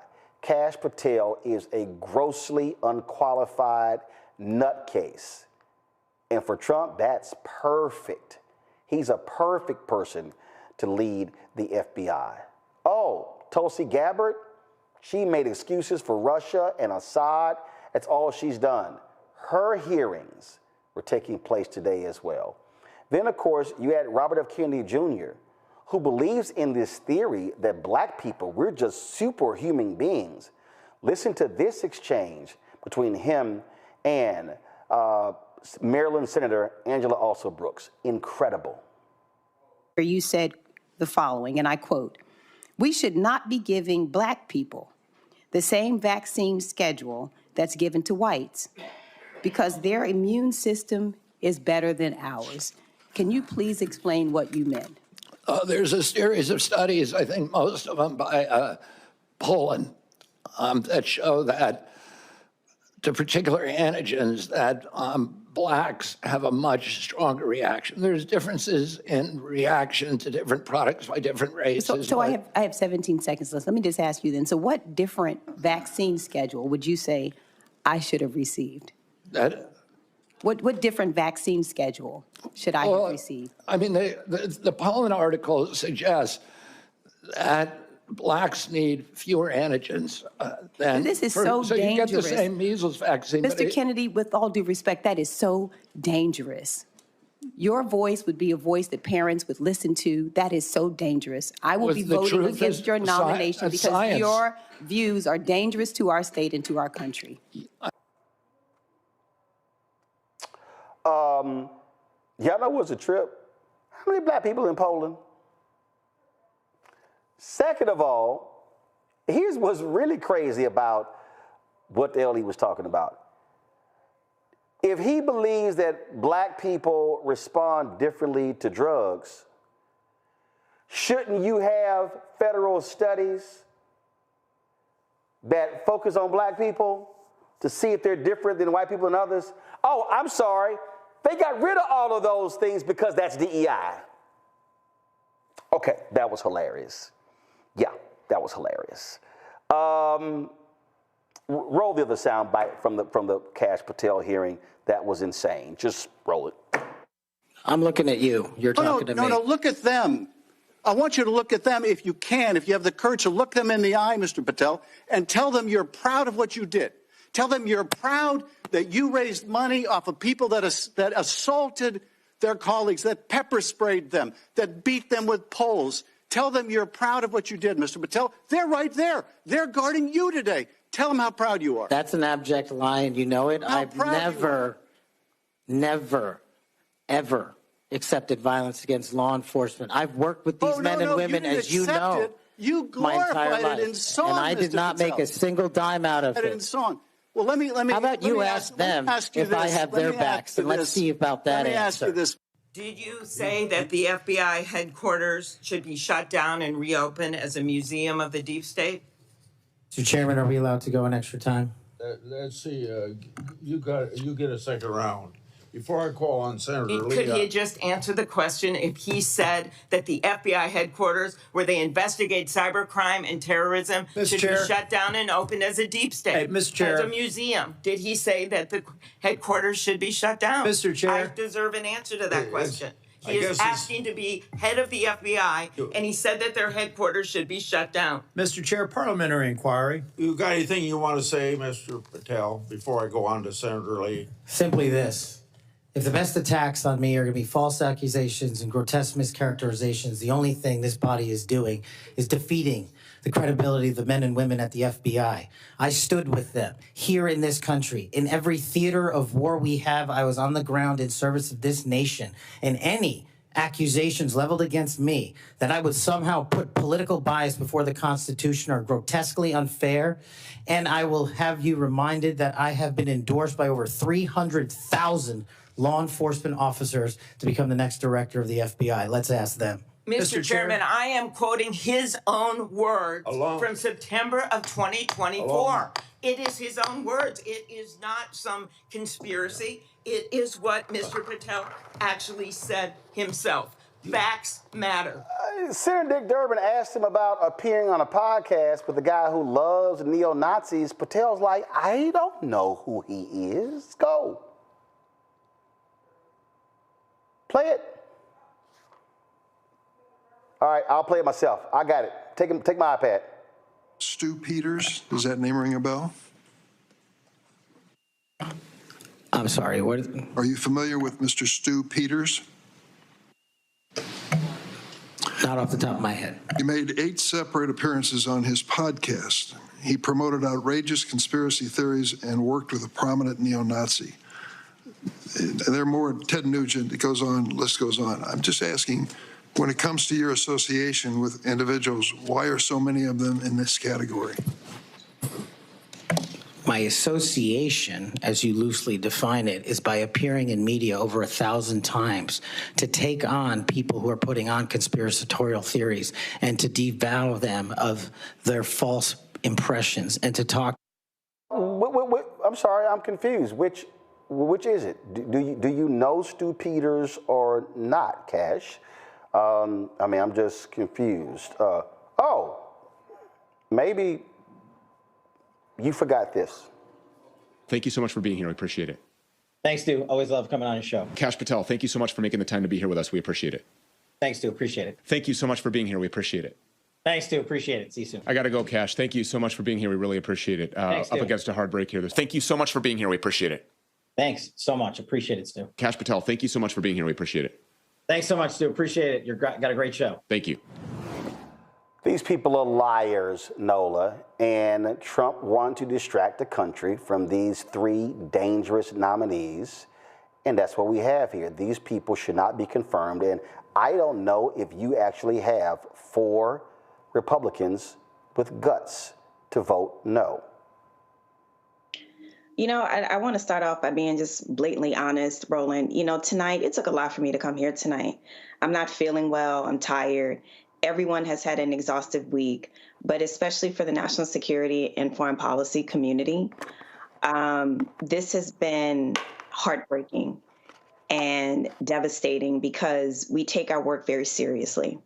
The standard of person to hold these roles I know on the Democrat side, you basically have to be a near perfect superhuman being to occupy these roles. And then when you hear the excuse of DEI, and you're sitting there reading these folks' resumes, I have receipts. I have some skin in the game, and I am nowhere near qualified to be Secretary of Defense or DNI. But it doesn't seem to matter. Their resumes, their lukewarm resumes do not seem to matter because it's not about experience.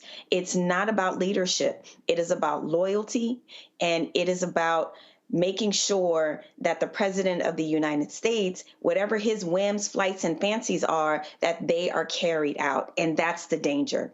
That's the threat. It is not about the oath to this country. And I need people to understand, those of us who have taken that oath, who takes that oath very seriously, it is to the country, it is to the Constitution, not to one person, not to one man. And one thing that these circus clown, I just want to say this last point, one thing that these circus clown hearings have shown, that it's not about the country. It is about loyalty to the President of the United States, and that is dangerous. Greg? I agree. Nola has laid it out. I mean, and that's her bailiwick. That's her areas. National security. Tulsi Gabbard should frighten anybody who thinks that they are in support of the United States of America, its foreign policy. I'm not one of those people, but I do understand that there are some basic things that keep everybody safe, and that doesn't include the United States. It includes everyone around the world. And I'm not talking about much of a U.S. foreign policy, but I am talking about some critical elements that Tulsi Gabbard doesn't know about, couldn't command a knowledge of in a short order of time, and it really doesn't matter. It's been said many times over the last several weeks that Donald Trump is not nominating folks for his administration. He's casting them. Square jaw, Mr. Fool, Pete Hegseth. The FBI nominee, Patel's main, in fact, only qualification is ass-kissing loyalty. Yep. And so it doesn't matter what is said, as you've said. And when we look at Bobby Kennedy today, talking about Medicare and Medicaid, not knowing the basics, Maggie Hassan, Senator Hassan out of New Hampshire, having to walk him through Medicare Part A, B, C, D, and he doesn't know, it doesn't matter. Right. Because he's been cast in that role. Now, and I'll end with this. These things, as onerous as they are, 53-seat majority for the Republicans. I talked with a sister today, a great-grandmother who has a great-grandson who would suffer if they cut these things, Medicare and Medicaid, who was saying, I'm in Ohio, and they elected 2 circus clowns, including the guy that put Sherrod Brown out of office. So they're going to be appointed. They're going to vote for them, and nobody's going to say no. And the only question then is, what do we do in the wake of that? And that really is anybody's guess at this point if we don't get very busy and very organized very quick. Reese? Yeah, the reality is that the ineptness and unfitness is really the feature, not the bug, of these nominees. Donald Trump wants people who, to both Dr. Carr and Dr. Nola's points, are fiercely loyal, but more importantly, people that have no integrity, no conviction, no core that grounds them, no integrity, a willingness to lie in the face of their own quotes of words that have been documented on video, on paper, and say, I don't know what the hell you're talking about. The ability to lie through their teeth and really not give a fuck in front of the whole country and gaslight is exactly why these people are here. He couldn't put qualified patriots, if we want to go there. He couldn't put qualified people that, even though I don't have an ounce of agreement ideologically with Republicans, he couldn't put a Mark Milley or others in there that are going to serve the country. Right. These people are there to serve him and him alone. And unfortunately, that's absolutely gonna fuck us all, including MAGA voters. And for the people who go, oh my God, we didn't know. You had 4 years of this before and you still accepted it. Folks, we talked about at the top of the show, again, how they're so focused on DEI, and you have corporations who are following right behind, getting rid of their programs. You're not gonna see next month Black History Month ads. You're gonna see all these companies they're running. They're literally canceling speeches of people as we speak. They're not even holding their programs because they don't want to run afoul of Robbie Starbuck and Donald Trump. Well, you've had a lot of folk talk on social media about the need to boycott, specifically Target. When Walmart made their decision more than a month ago, people were saying, you know what, Walmart should be boycotted as well. Well, organization called, they go by Strike for All on Twitter. They announced this beginning February 1st, a boycott of Target. It says boycott Target, only buy minority owned. We Are Somebody is a coalition building organization for the working class. They are wearesomebody.org. We're using the hashtag boycott Target, the organizer of the group. Nina Turner, who joins us right now. Nina, so let's talk about this here. The basis of the boycott obviously is targeting, no pun intended, Target, for pulling back on DEI. But what's the goal? What's the outcome? What do you want to achieve with this boycott? Really to awaken the sleeping giants, to let corporations such as Target understand that they cannot just play in our faces. Certainly Target has enjoyed the bounty of pretending like they cared about diversity, equity, and inclusion. And as soon as the Trump administration comes in, they abandon the whole thing. I mean, this is really corporations bowing to bigotry. And as you named Walmart, we got McDonald's, we got a whole host of them. So folks, that if they want to boycott all of them, let's have at it. But we must have a target here, and that pun is intended to make sure that we shore up as we continue to boycott across the board these companies that don't show respect. And this is bigger, Roland, than just DEI. As you were talking about in the last segment, we have a president that instead of apologizing and taking in the sensitivities of the families and friends and co-workers who lost folks in that crash, he wants to blame it on DEI. Not acting as if he has any common sense whatsoever. That was very unpresidential and very heartless. And the notion that somehow DEI is responsible for what happened during that crash is outrageous. It is code for being anti-Black, for being a bigot.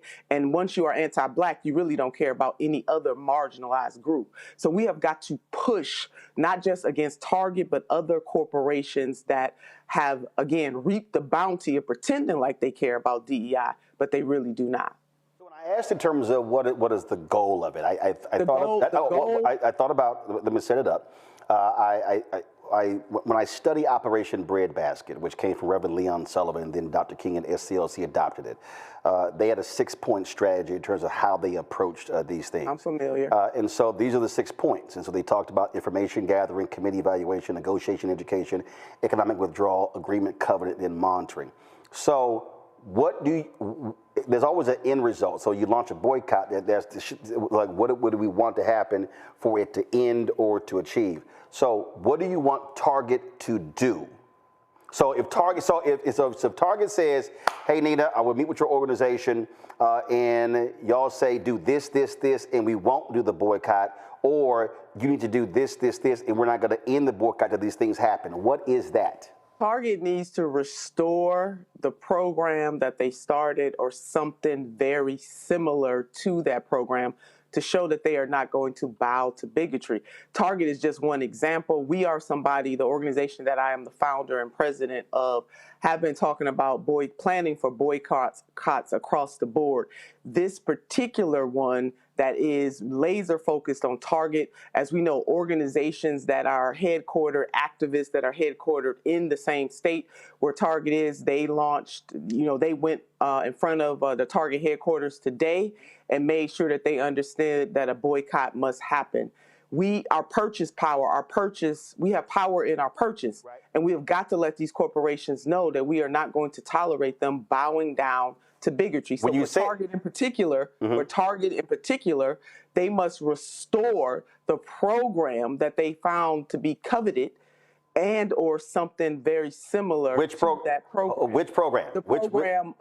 The program of having Black-owned and minority-owned companies prominent in their stores. They celebrated that, Roland, as you know, and a lot of these companies started a focus on DEI shortly after the murder of George Floyd. And now you have a president that is threatening, just even on the federal level, threatening Costco as a private corporation to sue them because they're keeping their DEI program intact. We just can't stand for it. And this won't be the first boycott. This is the start. So that part there in terms of the program to bring in more black-owned products, that's that. What else? Because Target also made some other announcements as well. So are you also being specific regarding those? So for instance, when they said how much they wanted to spend with black-owned businesses every year. Now, Target is that shelf space is going to be lost unless we force them not to bow down to the Trump administration. Right. No. I got the shelf space. But what I'm saying is Target also announced, when I know for a fact when we were going after them when it came to black-owned media, Target also announced when it came, not only with the shelf space, that they were going to be spending $2 billion annually with black-owned businesses. That expenditure is not just shelf space.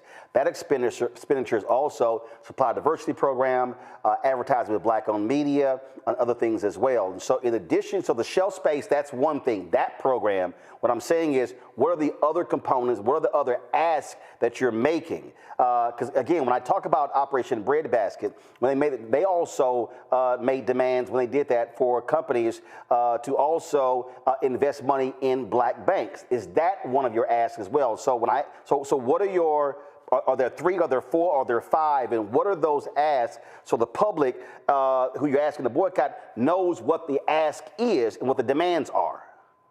Yeah, that's definitely part of it, but to be very much committed and not pushed off the square every time an administration changes. I mean, that is very important. So Target's word is not bond in this case at all.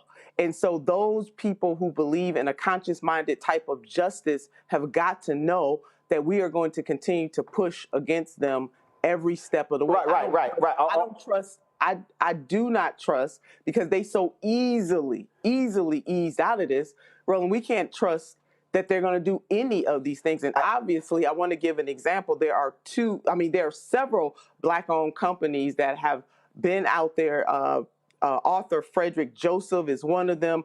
Oh Happy Danny. These are black companies that are in Target right now who have said, take us, we want no part of Target. The other thing that We Are Somebody has done is we created a list of those businesses that are in Target right now with their websites, because as you know, a lot of people are saying those companies would be hurt by that. When we can cut out the middleman and go directly to the websites of those companies to support those black-owned companies and other minority business. Again, and the reason I'm asking for specificity, because I just gave you no. But what I'm saying is no. But you brought up businesses with products on the shelves, and what I'm saying is, it actually goes beyond that. That's limited. Agree. And I'm saying, so for the purpose of the audience, so the ask of Target is. Keep and restore the program that expands the offering of black-owned products on the shelves. That's one. Or something that is similar to that. Okay. And be fully committed to diversity, inclusion, and equity. But no. But what does that mean? That means investing in black-owned companies and other minority-type businesses. No. Through what means? Because I think we have to be specific in the ask. Am I not being specific? To be honest with you, you're not. See, I'm just being honest. You know what? You're saying that I'm not being specific, but I'm being very specific in the ask. If other people have other asks that they want to add onto this, this is a beautiful thing. We're working with Until Freedom right now. We're building an entire coalition around not just, this is bigger than DEI. Right. This is going to be a full frontal attack, Roland, full frontal attack on black people in America. And so we have got to push back on companies like this when they take actions like this. So this is just the beginning. Oh, no, I know. I totally get that, and I understand that. Well, all I'm simply saying is, again, is the question of, okay, fine, guys, well, for instance, we already know they got 2 black board members. So, guys, that doesn't mean anything. No. I get that. Follow me here. I'm going somewhere. Just hold on. What I mean by that is, previously when you've had boycotts, that's been an ask. And so the products on the shelves, that's one. Is it anything related to HBCU initiatives, other businesses? Are we talking about, and again, for them to be articulating, because they announced, I think in 2022 or 23, that they said they had met their goal of the spending. It actually was $1.78 billion. I'm like, no, your press release said you're going to be spending at least $2 billion annually, and $1.78 billion ain't $2 billion. That's short $220 million. That money absolutely matters. And so I think, again, if there are 1, 2, 3, 4, 5, and when we are telling our audience and telling the public, here are the demands, then everybody is on the same accord, being very specific in what those demands are. And so that's why when I asked, okay, that one, what else? I got to ask you this here. So you've had black-owned businesses, and I've talked to some of them who come out and said, hey, we're going to be hurt if there's a boycott. Are you saying to people, totally boycott Target, or are you saying if you go to Target, only buy those black-owned products and nothing else? What are you saying? Because that's also part of the conversation, and people have been asking on social media. I get that. Totally boycott. You can't have boycott Target. Got it. To be honest here, a lot of folks are not going in the stores just for that. You would have to have an awareness that those black-owned companies are actually in the store. What usually happens, Roland Martin, is that people go in there, they're shopping for other stuff, and they happen down the aisle and they see this program. We got to be honest about that. If you go into Target, you're going to pick up some toilet paper, some chewing gum, or something. You're not just going to go in there and buy from those black-owned companies and walk out of that store. So here is, I'm showing you this here while you're talking. Hold on, I'm going to let you finish. I'm saying while you're talking, I'm showing here, so Target, this is their Black History Month page on their website, where they also have on here this category, shop all black-owned or black-founded brands. So keep going. And matter of fact, hold on, I think I just saw, wait a minute, let me go back. I think they've got Tamika Mallory's book. No, that's her, that's Kiki Palmer. I was trying to see whose book they have on the home page here, but go right ahead. I mean, they're just playing in our face with this. So they making this a novelty, Roland. We cannot allow ourselves as black people just to be a novelty here. That is vitally important, and that is why no, total boycott. And folks who want to support those black-owned brands can go directly to their website. Right. If they, and we've made a list of all of those black-owned brands with their website. So we've taken all of the hard part out of it so they can go directly to them. Questions from our panel. Let me first start with you, Reese. Go. Roland, you actually stole my question, because the logo, I thought it was just a boycott of Target, but with the kind of exception of buying black brands there, but you clarified it. Nina, can you just tell us the logistics? Like, when does this start? Is it starting yesterday? Is it starting at a particular time? Do you have a specific time frame? And how do you guys plan to measure the traffic or targeting certain areas? I'm just curious about more details about the plan of action. Yes, it starts on February the 1st. One of the reasons why some people have already started, already. I've talked to several people in some of the reports that some folks in the black community in particular have said they are not shopping at Target. One of the reasons why we decided for February 1 is to give time to be able to organize and for my organization to be able to put out the organization and pick up the steam that we have. So that's February 1. That's coming up this weekend. And we're getting the information out as much as possible. There have been several national articles written about this. And in particular, there are people right there, in Minnesota, right at the headquarters, who protested this morning about a total boycott of Target. So it's not just we are somebody. It is the people right there in that state where Target is saying we must totally boycott them. Noah? Nina, I wonder if you know if there are any if there are any organizations that are actually trying to counter target in terms of have our own Black target, essentially, you know, because it's one thing to boycott, right? But then it's another thing for us to have our own, you know, like you said, it's very difficult to walk into Target and not buy that toilet tissue or buy that gum, all the stuff they have lined up around, you know, the register on purpose, right? And then also then you're going to stop at Starbucks, you know, so it's like all these things that are designed to keep you spending money. Do you know of any plans to where we can go beyond the boycott and essentially have our own Black Targets and Walmarts? No, I love that question. And I don't know of any specific group right now, but you're broadening this discussion in a way that I'm so glad to see. Again, as I was saying to Roland, this is bigger than DEI, and I want people to see beyond that. The Black community has got to shore up our institutions so that we're not always under threat. When big corporations like this bow down to bigotry, we have got to have our own. Now, we don't totally have our own right now. We have some here and there, but we could we don't have a type of Target right now, but that doesn't mean that we can't have one.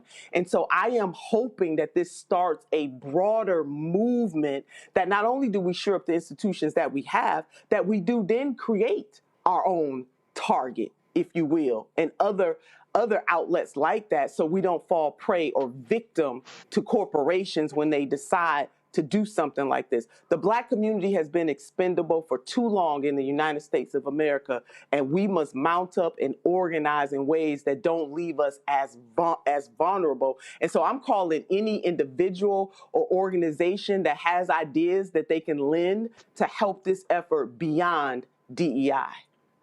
Greg? Thank you, Roland, and it's always good to see you, Sister Turner. Thank you. I think you what you said there at the end really kind of began to answer my question in terms of coalition building within our communities. Glad to hear you say you linking with Until Freedom. I know there's a website, blackdoctor.org, which is a pretty extensive list of Black grocery stores around the country and co-ops where some of those products might consider being placed. So I'll leave that aside. You've answered those kind of things. I would perhaps raise another thing. And again, your to-do list is already listed to infinity. So one other thing, perhaps just for you to maybe comment on, and maybe somebody else could pick this up or add. I know you want more hands in this struggle, and we all need to be there. Any thoughts on, we see these Robbie Starbucks and these clowns like this who, you know, buy some stock and get involved in this. Any thoughts about the possibility of folks maybe trying to become micro investors and show up at the stockholder meetings? I know that's often in the offing, and maybe try to take a page from their playbook in terms of how we approach these corporations.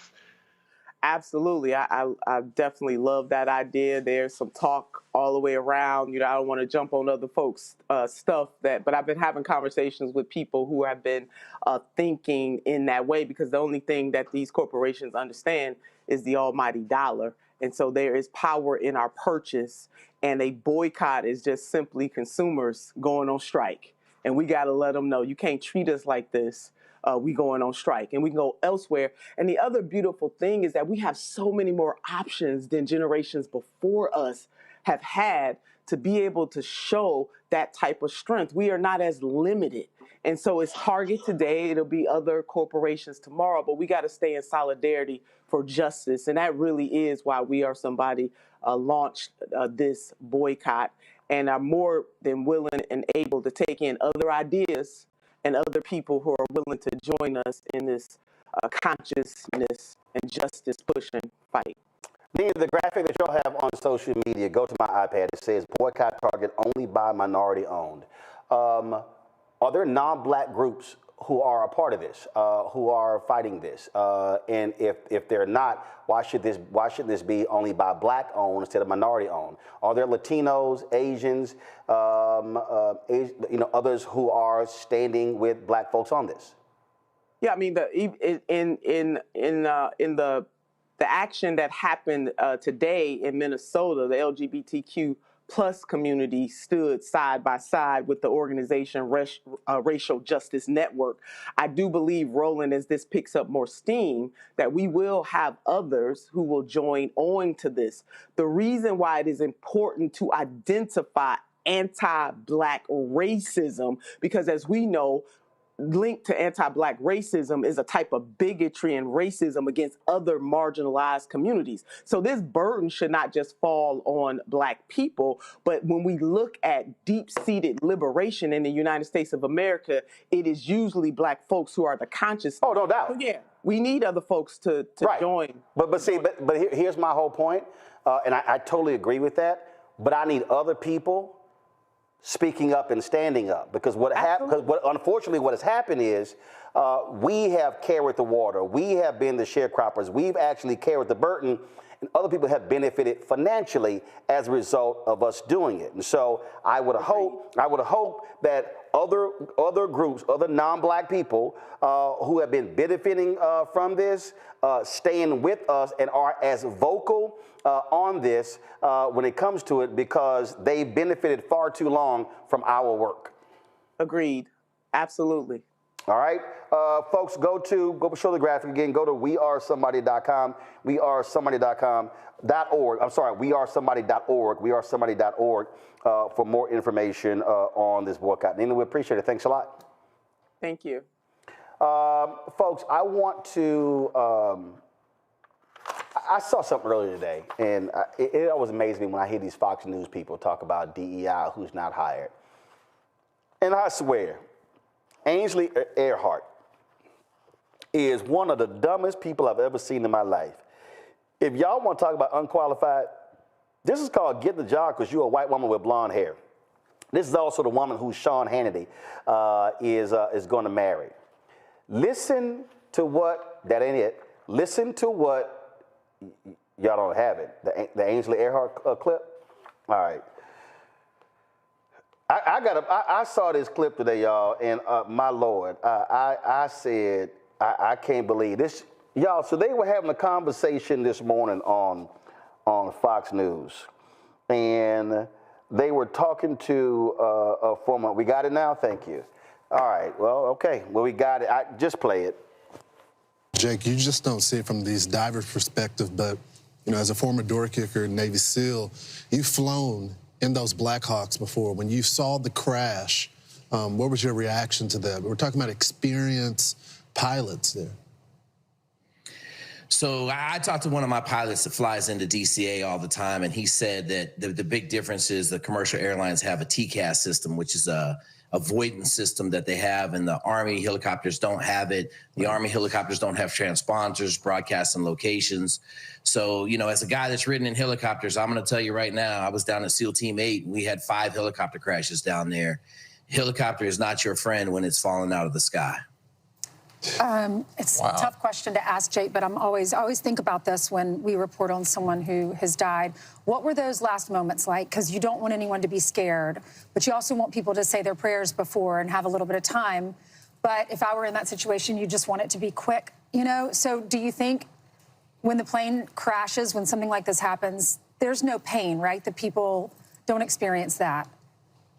Golly, can you give me a harder question? I know, Golly. I know, but I just want to make sure they didn't fall through the air and land on the water.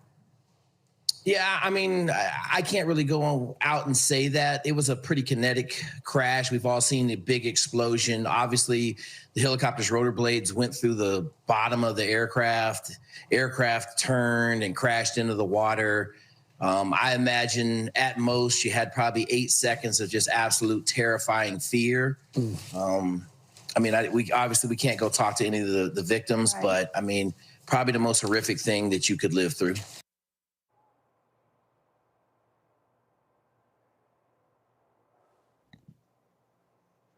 Live through? What the fuck is he talking about? All of them. What are any of them talking about? Can you explain? Can you explain to us what it felt like in their final seconds? He's alive. He can't tell you what.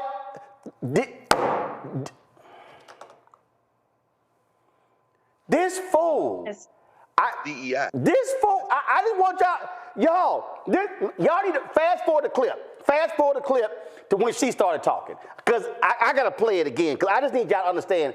This is the idiot who's one of the 3 co-hosts on Fox and Friends. This is the place where Peter Hegseth was before he became Secretary of Defense. He was a host of Fox and Friends on the weekend. But this right here, I just want y'all to know, if y'all thought Brian Kilmeade was the dumbest one on that show, it used to be Steve Doocy. Then Brian Kilmeade became the dumbest one.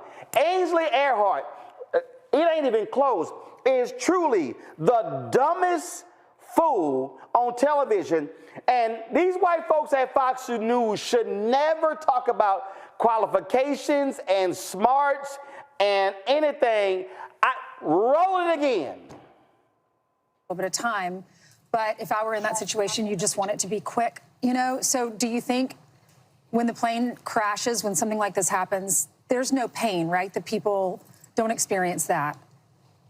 Golly, can you give me a harder question? I know, Golly. I know, but I just want to make sure they didn't fall through the air and land on the water. Yeah, Stop. I want to make sure that they didn't fly through the air and land on the water. Y'all actually fast forward a little bit more, because right before that, she said something about, did they have an opportunity to say a prayer? Say their prayers. Bitch, if they had time to pray, he had time to pivot and not ram straight into a damn jet. It's the disconnected delusion for me. Like this dissonance that they have with reality. You know what I mean? Like, there was no pain, right? In what world would I'm sorry, a helicopter, a plane on its descent, a helicopter flies into them that causes an explosion, and well, I just want to make sure that they didn't fly through the air and hit the water. According to one report, they found a section of the plane of 27 people still in their seats. So yeah, Ainsley, they hit the fucking water. It's, Roland, I mean, what we saw there, of course, is DEI. Actually, here's why I don't use that, because that's how they use it. That's white privilege. No, that's what I mean. Whiteness is the ultimate DEI. In other words, the only qualification you have is white. And that has been the case for 500 years. And that's exactly what I meant by that. You know, while we were on the air, I got word, and I guess, you know, because I'm not really on social media. Yeah, I know what you, go ahead. Well, I got word that Kia Duggins, who was set to be my colleague at Howard over at the Howard University School of Law, was among those who lost her life. And to ask whether or not there was pain, or did you have to say your prayers, that type of stupidity is only suborned in a society where you get not a half pass, not a quarter pass, but a whole pass. And I know you saw Trump sitting in the Oval Office when the reporter asked him today, do you have a plan to go visit the site? And he's like, yeah, what, the water? The water? No. I mean, what, you want me to go swimming? With a smirk on his face. The only way you get, if you said that, they would run you out of the country. You understand? If that had been a black woman sitting there saying that, I can only imagine the vitriol that they received. But more importantly, Professor Duggins and everyone, those children who the gymnasts, I mean, even Nancy Kerrigan, and for God's sake, what's the woman that hit her with the head that hit y'all put on her? Tonya Harding. Tonya Harding, even they had statements today. Everybody is in solidarity with feeling the pain of these families, and this person sits up and starts talking about prayers and hitting the water, and still has a job. In fact, you might look around, and if this Junior Huckabee, who worked for Huckabee apparently for 3 years, if she doesn't work out as press secretary, hell, that she might be the next damn White House press secretary. We are past any idea that we can somehow reason with people for whom the defining element of their existence is their whiteness. You can't do that. That's irrational. I told y'all these people are crazy and stupid, and they're absolutely nonsensical, and they're not smart. So don't ever, you know, I was in a chat, and somebody said, hey, you know, and the way we need to respond to these people, you know, we need to tout our degrees. No, I'm not doing that. I need every person, every black person listening to me right now. And if I sat here and had Nola lay out her credentials and Greg lay out his credentials and Reese lay out her credentials and I lay out my credentials, let me tell you something. These white races, it don't matter. We could have 7 degrees each. You know what they're gonna say? You're a DEI hire. You're a DEI hire. And all y'all white women, they talking to your ass. When the fires broke out, that white woman who was a fire chief in Los Angeles, they call her a DEI hire. You know why? Because she a lesbian. They sat there, they will call you whatever. And I showed y'all how they hit Nancy Mace. Nancy Mace was defending herself. Oh, I did this, and I got into the Citadel. And them white men like Matt Walsh said, oh yeah, that was a male-only place, and you sued, and that's how you got in. So you got in because of DEI. These white racists, they want heterosexual white men running everything.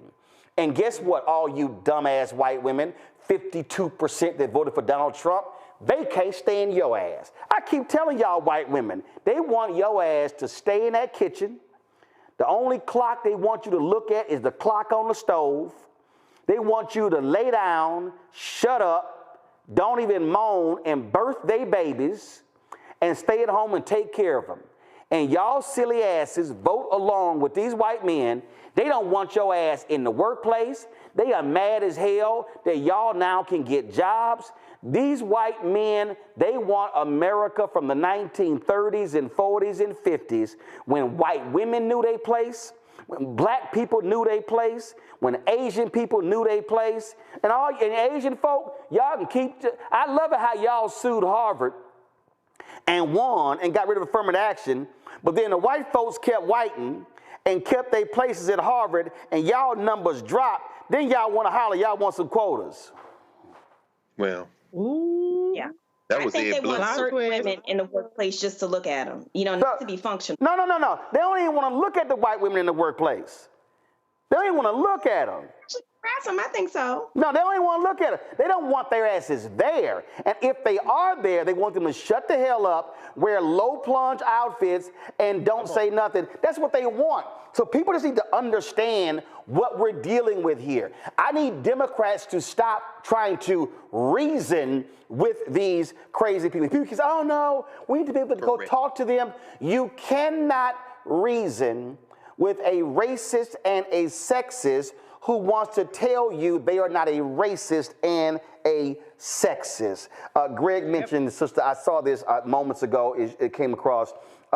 This is Kia Duggins, Professor Kia Duggins. This tweet here, she was flying to DC, y'all, to start as a professor at Howard University School of Law in the fall. And she was one of the folks who perished on that plane. And so certainly our condolences go out to her and her family. Let me close the show out with this, and I'm gonna have the panel weigh in on this. I received a text message today from a movement leader, a committed activist, somebody who has put their life on the line. And the person tweeted me and they said, I need you to get me together. I'm feeling discouraged, wanting to cry. The person said, and this is how I responded. I responded by saying, Fanny got hit in the head with a hammer but kept moving. I said John Lewis had his head split open but kept fighting. I said Medgar was gunned down in his driveway, but Murley never gave up. Mother Emanuel was burned down to the ground by the racists, but it was rebuilt. A.J. Smitherman had his paper destroyed in the Tulsa race riot, but he fled to Buffalo and opened another black newspaper. In this moment, freedom fighters have to give our people hope. They want to be led. This is where they are needed the most. Response was, you're right, we've been through and through. I know it's just overwhelming. The ignorance online is really bothering me. I have to stop paying attention to them and stay straight ahead. So for those of you who don't get that, maybe some of y'all are so holy you can understand this in biblical terms. And there are a lot of people, and look, I've gotten text messages, I've gotten phone calls, I've gotten emails, I've gotten people who I know very well, people who have been protesting, people who have been organizing, people who have been mobilizing, and they've been like, Roland, I'm tired. You heard Nola say earlier, I almost didn't come on here. I'm sick and I'm tired. Folk talk about being depressed. They talk about what they're going through. They talk about, I just can't handle it. This is just too much. This is overwhelming. When is this all going to end? And on and on and on. And y'all have heard me say on this show that praise the Lord, the ancestors never gave up. Praise the Lord that the ancestors fought through those moments, but they still said, you know what? We got to keep swinging. So I had to explain something biblical to the person who texted me. And I'm not going to tell you if it's a man or a woman, but I'm just telling you, this is what I said to them. What they are experiencing is no different than what the prophet Nehemiah experienced. Nehemiah was concerned about the people of Israel because he had heard that the wall that protected them had crumbled. It was so bad that the king said, Nehemiah, what's wrong? And Nehemiah told him what was wrong, and he said, well, go check on your people. Nehemiah then went to go check on the people, and then he discovered the destruction of the wall that was around the people. So Nehemiah surveyed the destruction, came up with a God-inspired plan of action, and then went to the people and then told the people what the plan is. Let me say it again. Nehemiah, depressed, despondent, examines the destruction, prays on it, comes up with a plan, goes to the people, and then explains what the plan of action is. The people's response to Nehemiah was, let us rebuild. And they begin to rebuild. And as they begin to rebuild, the haters begin to speak. You can go read Nehemiah 2, 3, 4. You will see where the haters are in there. And the haters said, y'all can't rebuild this wall. The haters said, y'all can't win back the White House. The haters said, y'all can't defeat them. But Nehemiah said, y'all, ignore the haters and keep building. Then the haters were like, oh, y'all are making progress with rebuilding that wall. And then all of a sudden, he said, the haters then said, oh, no. We got to stop them from rebuilding the wall. So the haters began to attack them. And Nehemiah said, I need y'all to keep one hand on your weapon and keep your other hand building. It's literally what he said. What ends up happening? The people that actually rebuild the wall. Now remember, the wall provided protection to those who were inside. But what I love about when you read Nehemiah is that they actually list all the people who did the work. If you go through Nehemiah, they list by name. These people built this portion of the gate. These people built this portion of the gate. These people built this portion of the gate. And see, what I love about the plan of action was Nehemiah said, if you live on the north side, don't you worry about who's building on the south side. I need you to focus on building just on the north side. Because there's a whole lot of us right now who are in Charlotte and Houston and who are in Monroe and who are in Miami. And we're so worried about who's doing what in Oakland, in LA, and San Francisco, as opposed to we ain't even paying attention to what's happening in our city, in our neighborhood, on our block, on our street, in our home. The people who did the work in rebuilding the wall had their names mentioned, and they will be known for eternity because they didn't punk out. What am I saying? You might be depressed, despondent, upset, angry, mad, inconsolable that these idiots are in the White House, that they control the House, they control the Senate, they're going to be able to appoint federal judges. You're literally saying, oh my God, the institutions that we have, these people have no guardrails. What you're actually saying is that the wall of protection has crumbled. So what is needed? We discussed this last night with Tiffany Dean Lofton. This is a moment that requires modern day Nehemiahs. This is a moment that requires modern day Nehemiahs to inspect the destruction around us, then begin to pray to God. If you really want to go to Habakkuk chapter 2, write the vision down, make it plain, then wait. You can go read that as well. So this requires modern day Nehemiah to inspect the destruction, communicate with God, come up with a plan, and then take it to the people. See, I saw some of y'all comments in the chat. Y'all were like, why is he pressing Nina Turner so much? Because that's called articulating the plan to the people so the people can say, let us boycott. Let us rebuild.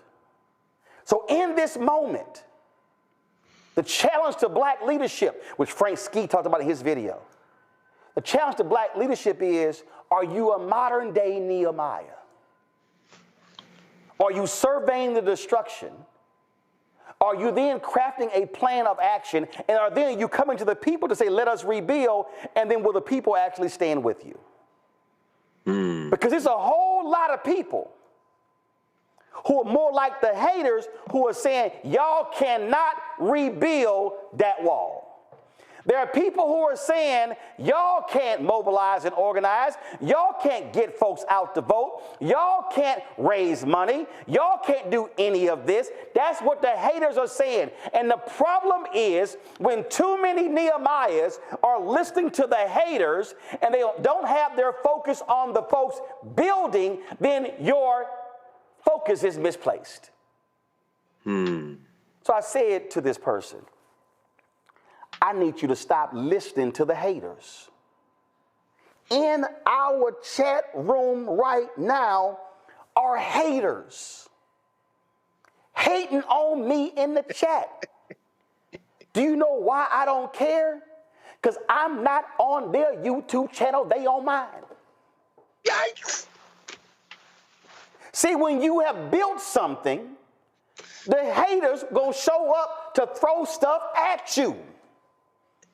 And your response is, in the words of Della Reese from Harlem Nights, kiss my entire ass. Because I don't care. You can't waste your time with haters. You can't waste your time with online trolls. And you can't waste your time with people who do not want to help build.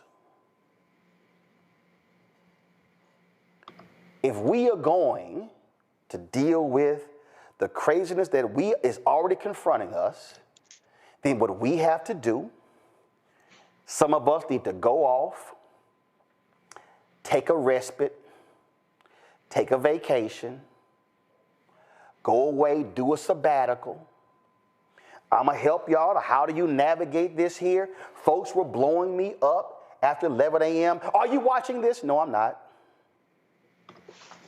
What are you doing? I'll see it later. But I'm not talking to you right now, because what was the point of me getting mad and pissed off at 11 a.m. when I don't go live till 6 p.m.? So now for 7 hours, I'm carrying that bullshit around, and now your stress levels are going up. So I said no. So I told this person, get off social media. If you see some bullshit, move past it. And then I said, I was reading Bill Russell's book while I was working out on the treadmill. I then put it down. I had the music going. I had my Vibes mid-tempo playlist going to allow me just to think and process and not read tweets, not read text messages, not take phone calls, but allow me to settle my spirit. And then when I finished working out, had my meal, got ready to come to the office to do what I do. You have to create a plan of action that puts you in a position where you are not stressed and you are not losing your mind. And you're going to have to even tell, listen, my daddy called me. Can you believe this? No, Daddy, I didn't see it. I was respectful. I listened to my daddy, but I wasn't actually trying to have a conversation about what Trump had to say, because I knew what I was going to have to do 7 hours later. And I get it. I get it. And I appreciate my dad calling. And I appreciate my dad texting. But in order for you to deal with what's happening, let me help y'all. He gonna be in there for another 207 weeks. And so you have to create your own personal, what y'all call it? Not self-healing. What's that phrase y'all use? Self-care. Yeah, you gotta figure out your own self-care. Yes, sir. But the most important thing that you have to figure out is you cannot allow other people's distress to drive your stress, because their distress and your stress prevents you from thinking and coming up with a visionary plan. This is not a moment that is new to black people. I saw this clip of a preacher from Abyssinian Baptist Church. Do understand, Abyssinian Baptist Church, historic church in Harlem. Adam Clayton Powell, Congressman Adam Clayton Powell was the pastor. But not only that, the German theologian Dietrich Bonhoeffer, who was a part of the group who had resolved to kill Hitler because of how evil he was. Are y'all aware that Dietrich Bonhoeffer actually studied black liberation theology at Abyssinian Baptist Church? Yes, he did. This is what the preacher dropped on the congregation on Sunday. I want you to know today that as we are launching out and as we are speaking truth to power, the first thing I want you to know that this battle is not solely ours, but this battle is also the Lord's too. You see, when you look here in this text and you look at what this scripture shares with us in Deuteronomy, as Moses is speaking to the children of Israel, he's reminding them that this battle is not solely theirs, but it's also the Lord's. That's why he tells them to be strong. That's why he tells them to be courageous. That's why he tells them not to be discouraged. That's why he tells them not to be afraid. It's because he wants them to know that this is also the Lord's battle too. Are we tired? Yes. Are we angry? Yes. Are we exhausted? Yes. Are we frustrated? Yes. Are we weary? Yes. Are we outraged? Yes. Are we determined? Yes. Are we resolute? Yes. Are we scared? Hell no. Hell no. We're black people. We're people of color. I ain't afraid of you. I'll take you out. Hell no. We are not afraid. We are not scared. We are not scared because we've been here before. This is not new to us. This is not our first trip around the sun. No, we've seen all these schemes. We've seen all of your tricks. And I want you to know that what goes around also comes around. Have I got any warriors in here today? Have I got any Martin Delaney's in here today? Have I got any Frederick Douglasses in here today? Have I got any Harry Tubmans in here today? Have I got any Sojourner Truths in here today? Have I got any fighters in here today? We ain't scared.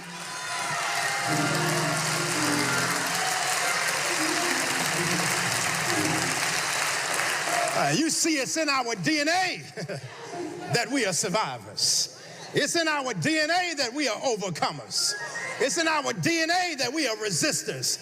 It's in our DNA that we are defiers. It's in our DNA that we are change makers. It's in our DNA that we are revolutionaries. It's in our DNA that we are prayer warriors. It's in our DNA that we are activists and challengers, liberators and perseverers, prevailers and conquerors, and America's greatest nightmare. No, we ain't scared.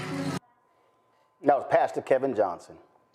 This is a moment where prophetic voices, the Nehemiahs, stand up, but we also need the people to commit to say, we will rebuild. Final comments? I'll start with you, Reese. I wouldn't dare follow that to try to act like I can preach a sermon, so I'll just say amen. That's it, amen. Nola? All of that touched a lot of, hit a lot of the right notes for me. I definitely, my concept of Christianity and religion is built around liberation theology from a Catholic perspective.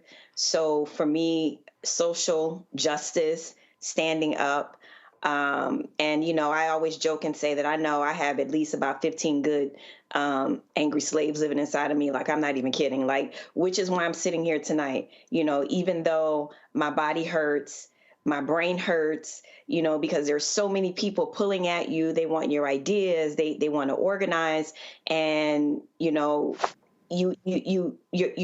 take all that into your body. And so while I'm thinking mentally, oh, I'm strong, I got this, my body is telling me, no, you need to slow down a little bit. But tonight, after I do this show tonight, I am going to take a few days because my body is telling me, sis, you do need to slow down because I need to be ready for the fights that lay ahead. Greg? Yes, sir. 1959, W.E.B. Du Bois wrote an essay called Africa and China. He had spent time with Mao Zedong. Of course, Du Bois had traveled the world by then. He only had another about 4 years to live, but he was approaching his 90th year. Actually, he was 91. And he said, among other things, Africa learned from China. He wasn't just talking to the African continent. He was talking to African people. We are the first humans on the planet. This is our little corner of a cosmic existence that is infinite and eternal. Right now in China, as they unleashed an AI that has embarrassed these white trillionaires and left them scrambling and sent their stock market nosediving for a moment before they recovered with bluster and bravado temporarily, the Chinese are not experiencing panic because they are not just a country, they are a civilization. And they experience even as we just passed the Lunar New Year yesterday, they're experiencing the rise and fall of the West as a temporary condition. Africa learned from China. Africans learned from China. We gave the world the faith tradition, the spiritual tradition that birthed the traditions that birthed what we just heard. First with Judaism, then Christianity, then Islam, the Abrahamic faith traditions, which are only a speck or a small extension of the broad spiritual traditions we have. The ancient Egyptians had a concept that they called ma'at, realizing that all of these things we call religions are pale attempts by human beings to comprehend something that is beyond our comprehension, even as we are part of it. But the Egyptians would say that everything that is always has been. And the things that we experience as tragedies and the things that we experience as painful and the things we experience as somehow irrevocable or inevitable are merely iterations of something that is always balanced. Elon Musk, Donald Trump, they're temporary irritants. They are our wayward children, descended from those Africans who walked out of Africa millennia ago, adapted to other circumstances, and came back into Africa somehow with their minds left and gone. We will not only survive you, we will transcend you. And as long as we remember that we were the first, we gave birth to everyone else, and we will be here after everybody else is gone, we can retain the focus, as Sheikh Anta Job would say, the calmness to accept the facts as they are, draw on our long memory, not the one that begins with chains, but the ones that begins with the first humans on the planet. And out of that, the solutions we bring will be the solutions that save not only us, but everybody else.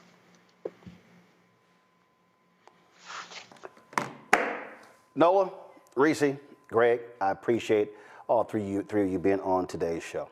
Thank you so very much. Folks, you've heard me say this time and time again, and I'll say it right now. Ain't no millionaires and billionaires contributing to our show, even the black ones. Do you have major advertisers who are spending their ad dollars with us? Absolutely not. Because the agencies say that, well, we don't do news. We can't do news. But I see these ads on Fox News. I see the ads on CNN. I see them on MSNBC. And there were people who literally said, oh, no, this ain't going to work. This is going to fail. Here we are 6 years and 4 months later, 1.58 million followers, started with 157,000. But it's also because of our fan base who contributed. 10,000 people watching live just on YouTube. more on our app, more on YouTube and the other places where we stream. And it's a lot of people, and they're people who I know personally, people who call and ask me to do favors, who don't even contribute to the show. There are people I've seen on social media talk about how we got to support, build our own ecosystem, support our own, who don't actually do it. My man Michael Harriet used to be with The Root, launched something called Contraband Camp. Last night, I signed up, $59.99 for a year. Because I can't say we need more black media, and I can't say that if I did, I don't actually support it. Other people who I've actually poured into, invested in. So when I ask you to join us, there are people who are in our YouTube chat who are joining in. We don't charge a subscription fee. There's no minimum amount we charge you. Because the goal that we wanted is for this to be open so people can be able to access it. I was walking through the Atlanta airport when I arrived on Tuesday and I left on Wednesday. And so many brothers and sisters stopped me and they said, man, I'm watching your show. I'm listening to the podcast. Thank you. Keep going, keep going, keep going. But y'all, I say it all the time, we cannot keep going if we can't fund it. The lease of our office is up next year. It's going to be an increase. When we talk about staff, there are some positions that we would love to fill. Today, we actually shot 2 pilots of a show that I would love to launch, and we're going to run those shows in the next 2 weeks. There are 2 of the shows that we're planning pilots on. That's going to cost money for the people producing and working it and for the people who are hosting the show. Because I'm not saying please work for free. But we are not going to be able to have voices that speak for us if we don't support those platforms. So I do what I'm asking you to do. I literally support other black-owned media platforms because we need more of the voices than just me. I'm just one person. But I want to create Black Star Network to create more Black Stars. I want to be able for us to have 6, 8, 10 different shows hosted by millennial, Gen Z, and other Gen Xers. I tried to do a show with a Generation Alpha, but the ask of his daddy was so outlandish that I said, there's no way I can even do that. But there are others who I'm looking at. Oh yes, when I travel the country, I'm paying attention and I'm looking at people who are 12 and 14 and 15 years old and watching them saying, how can I support what they're doing and build the next generation? So when we ask you to support us, when I say we want 20,000 people on average giving $50 each, which comes out to $4.19 a month, 13 cents a day, y'all, that's $1 million. That $1 million from those folks is huge. Brother hit me today. He said, man, I've been talking about contributing. He said, I finally did it today. He contributed $250. There's some other people I saw, they contributed $10. Somebody contributed $1.08. That 8 cents matters just like it was $800. It all adds up. So what we do here is what nobody else in black-owned media is doing. We are trying to build a network of multiple voices that will speak to our people in a way to serve as giving the clarion call to justice, to truth, to honesty, to decency, the people who are going to cast the vision. And we need you to say, like the people did to Nehemiah, let us rebuild. I would love for all the people who are watching, would love for today for us to raise $100,000. If 2,000 people gave $50, and there's 10,000 of y'all on YouTube right now, we hit that easy. You can't give us direct on the Cash App because they shut down our accounts. So you can use Stripe. This is the QR code. I posted the link directly in the YouTube chat. But if you want to use Cash App for Stripe, it's right here. This QR code, if you're listening, go to blackstarnetwork.com. If you want to give via PayPal, PayPal is paypal.me/rmartinunfiltered. Venmo is venmo.com/rmunfiltered. Zelle is roland@rolandsmartin.com, roland@rolandmartinunfiltered.com. If you want to be old school, so you're checking money order, Send a check and money order, P.O. Box 57196, Washington, D.C., 20037-0196. And let's say you want to get my book, White Fear. Well, guess what? Every book that we sell of White Fear, the proceeds go right back into the show. And so you can get them at those bookstores. You can go online. I'm trying to here's the whole deal. I would love for us to bypass those stores, and you can actually do it directly.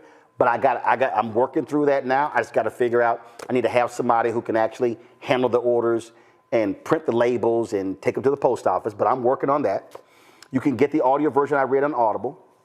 I told you my office, they sent me copies of my book, The First. And Terrell, go grab my Listen to the Spirit Within. And I'm going to tell you about that in a minute. But if you want to get our merchandise, you can get our merchandise. So pull that up. If you want to get our shirts, our T-shirts, hashtag We Tried to Tell You. FAFO 2025, and also Don't Blame Me, I Voted for the Black Woman. You can go to rolandmartin.creator-spring.com. I got an email from them. They saying, "Oh my God, your store is blowing up." And there are people out there. Look, I know you've had some issues. They had some problem with one of their distribution centers, so we're working through that. But you want to go there. But you can go to blackstarnetwork.com to access our shirts as well. The other book. Then, of course, get my the listening book. Then, of course, you want to download the Black Star Network app. We would love to hit 200,000 downloads. BlackStarNetwork.com. Download on your Apple phone, Android phone, Apple TV, Android TV, Roku, Amazon Fire TV, Xbox One, Samsung Smart TV. And tomorrow, what I'm going to do is, so my office in Chicago, actually, they found these. So they found more copies of these actually in a closet. So I think they found about 100 copies of my book, The First, and I didn't even realize we had any copies. So my faith-based book I did, Listen to the Spirit Within, 50 Perspectives on Faith, they found about 70 copies of these. And so I'll have the number tomorrow, and then we'll have it available for you can actually buy these books as well. And like I said, I'm working on where you can buy White Fear direct, and I'm going to personally autograph those, but I just got to have somebody who can process the orders. So all of the money from these books goes back into the show. So understand what we're doing. Folks, this is a moment where we have to mobilize and organize and build our entire ecosystem, and media is a part of that. So we want you to be a part of that. So thank you so very much, and I will see you tomorrow right here on Roland Martin Unfiltered on the Black Star Network. How? Black Star Network is here. Oh, no punch! I'm real revolutionary right now. Thank you for being the voice of Black America. All momentum we have now, we have to keep this going. The video looks phenomenal. See, there's a difference between Black Star Network and Black-owned media and something like CNN. You can't be Black-owned media and be scared. It's time to be smart. Bring your eyeballs home. You dig?